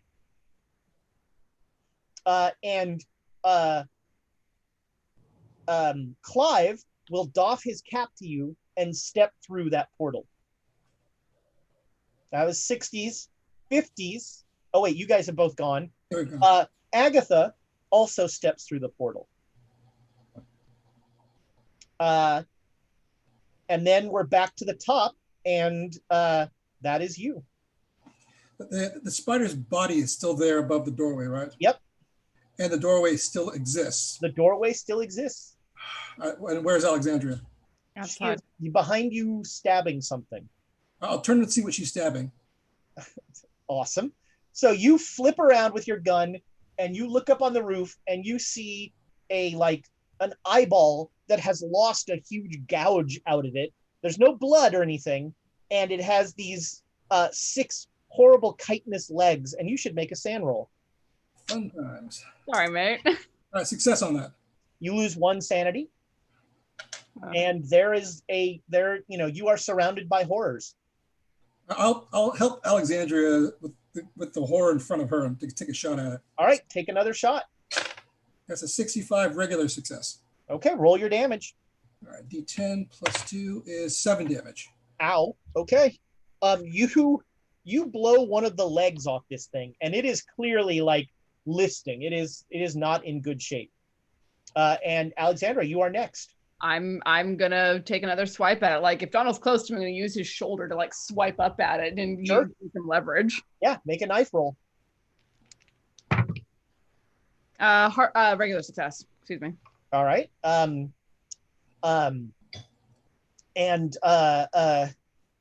You will you stab up, you hit it, no problem. Roll your damage.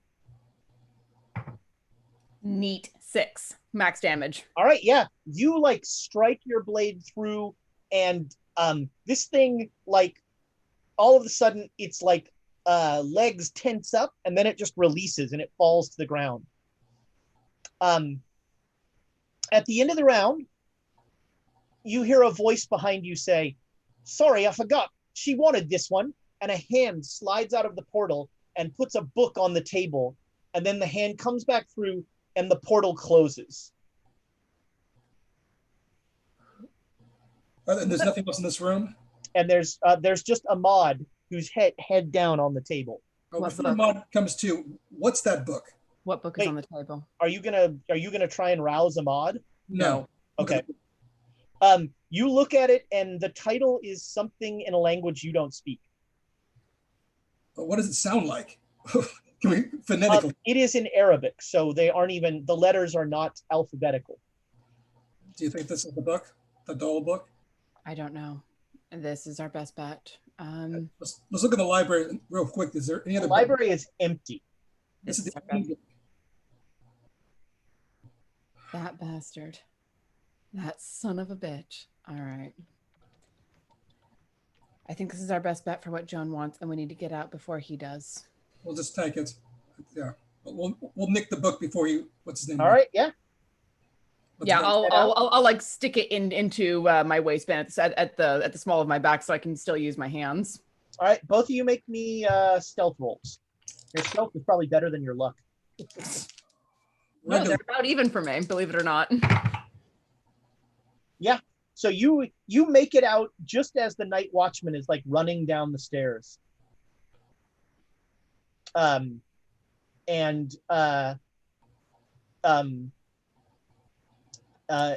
go running, you get out of there just before he comes running down the stairs, and you make it out of the museum.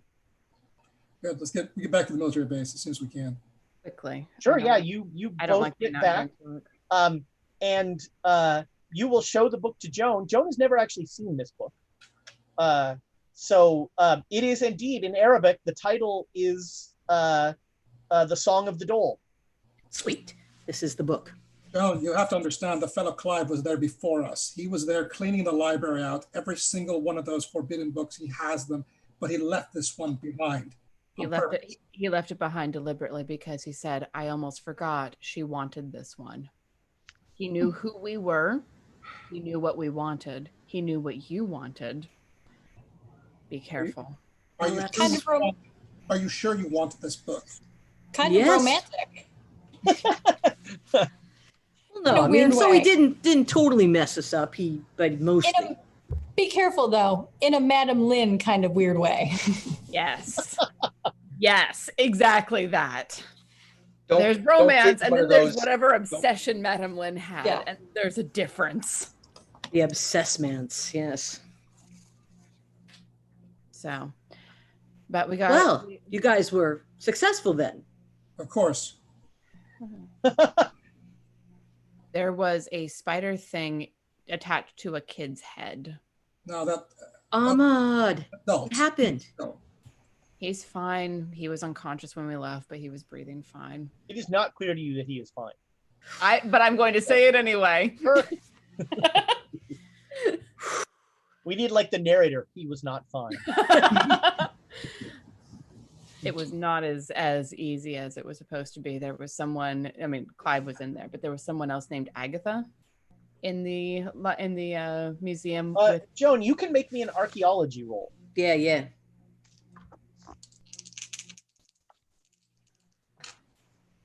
That's a hard success. You recall that there was an Agatha Broadmoor who was part of the Clive expedition. Ah. So, do you know her? Well, there was Agatha Broadmoor was part of the expedition. Got a hard success? Yeah. All right. So she was a figure of some controversy because she is a medium. Okay, so she wasn't a scientist. She was a medium. That's right. Ah, okay. So she wasn't part of the science part. She was the spiritual part. Part of the woo-woo bit. Well, whatever she does, it works. She can see the future, perhaps. I don't know. So wait, she said something to you or what? Well, they knew we were coming. They were able to dodge our blows. Knew the book we wanted before we could even stop them. Shoot. And they had one of the spider things there that was in New York. The thing that was an eye with multiple legs. That was here with them. And they had some crystalline spider thing in that kid's head. There's a lot of spider imagery going on here. Damn. All right. Kid. Probably older than me. I don't know. All right. Well, gosh, so why are they coming? Well, they've got all the info now, except for this book. Another question. Do you think that? Oh, I just was wondering if you think they stayed. You're thinking that. Do you think they're staying at the Ritz? I mean, we have a lot of questions, and he did. You know, I had to go on a couple dates with Madame Lynn. I'm just saying, Joan. Maybe you got to take one for the team and go hang out with Clive and see what's up. Hey, I tried, and he just messed us up. Okay, so. Did we really try, or did somebody else point a gun at him? That back, just like, nope. Oh man, if that one wouldn't set off YouTube, that would be a great title. Did we try, or did we just point a gun at him? I think that's where we're gonna end it for tonight. So next time we will start to figure out what all this means and what the Clive expedition is really doing, since they faked their own deaths apparently. Or are actually dead. Could go either way. Yeah, or are actually dead. Who knows? Maybe he is a ghost. Or maybe he went to your guys' school of coming up with excuses, and he's just like, "I'm a ghost. Can you see me?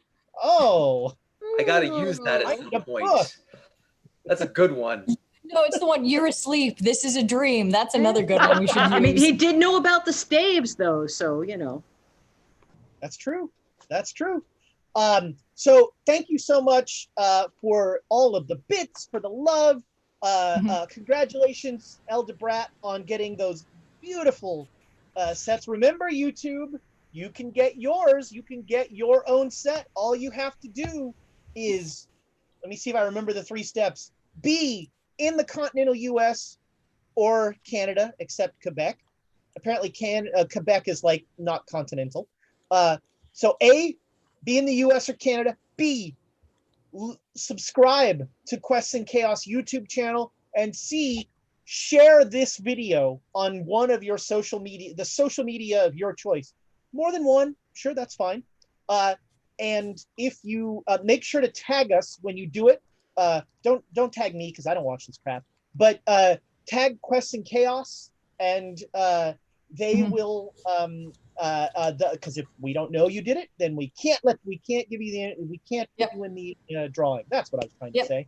And so we're putting also 15 inspiration in the Book of Inspiration. And so I'm not too sure. Thomas, if you could yell from the other room, does that trigger next week? I'm sure we'll trigger sometime next week on one of our shows, if it doesn't already.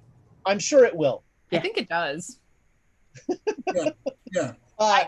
Speaking of our other shows, it's another full week of Quests and Chaos wackiness. Monday, Dragon, still singular, of Icespire Peak. You'll recognize several faces on there. Tuesday, it's the Chaos Agents. They're back and about the same as ever, really. And then Saturday, we're back here for more Quests and Cthulhu. What more could you want? YouTube, thank you so much for your likes and your subscribes. It's awesome. Podcast listeners, we are working on some podcast giveaways. It's a little trickier that way, but we're thinking about ways that we can do that, because we want to give our podcast listeners a shout out as well. We keep getting so many downloads that Thomas has to keep upping our podcast subscription. So Yep. And we do have a Patreon. So if you are listening to this and you do want to support, definitely go to our Patreon, and just giving $1, giving whatever would be great in order to support us, so that we can keep posting those because again, the downloads, the numbers keep going up.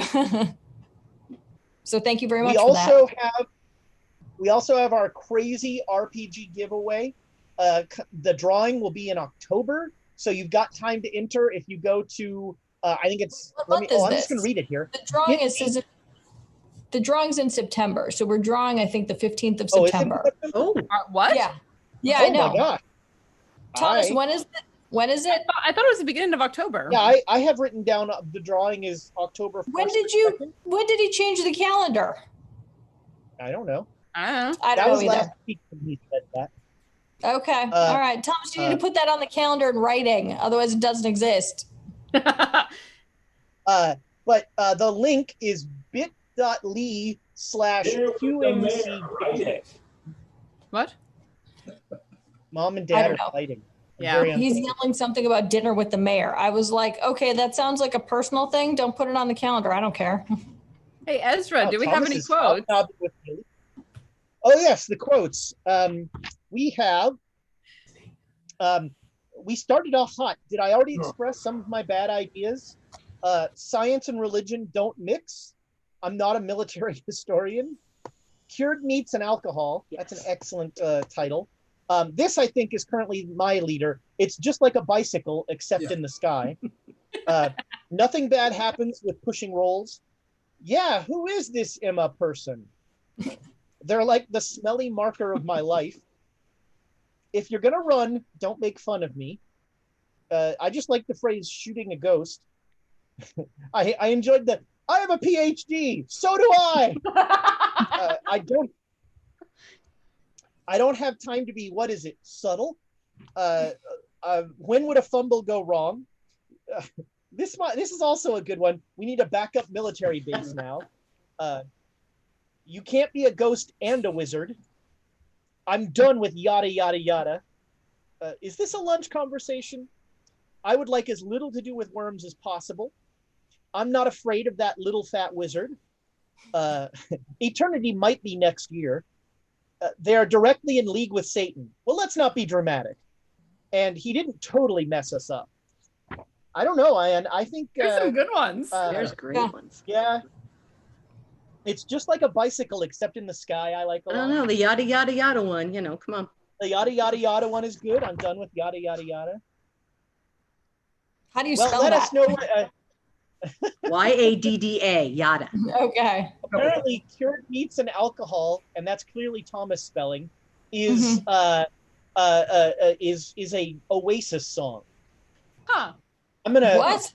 say it's an Oasis song. Well, Thomas isn't great with the grammar stuff.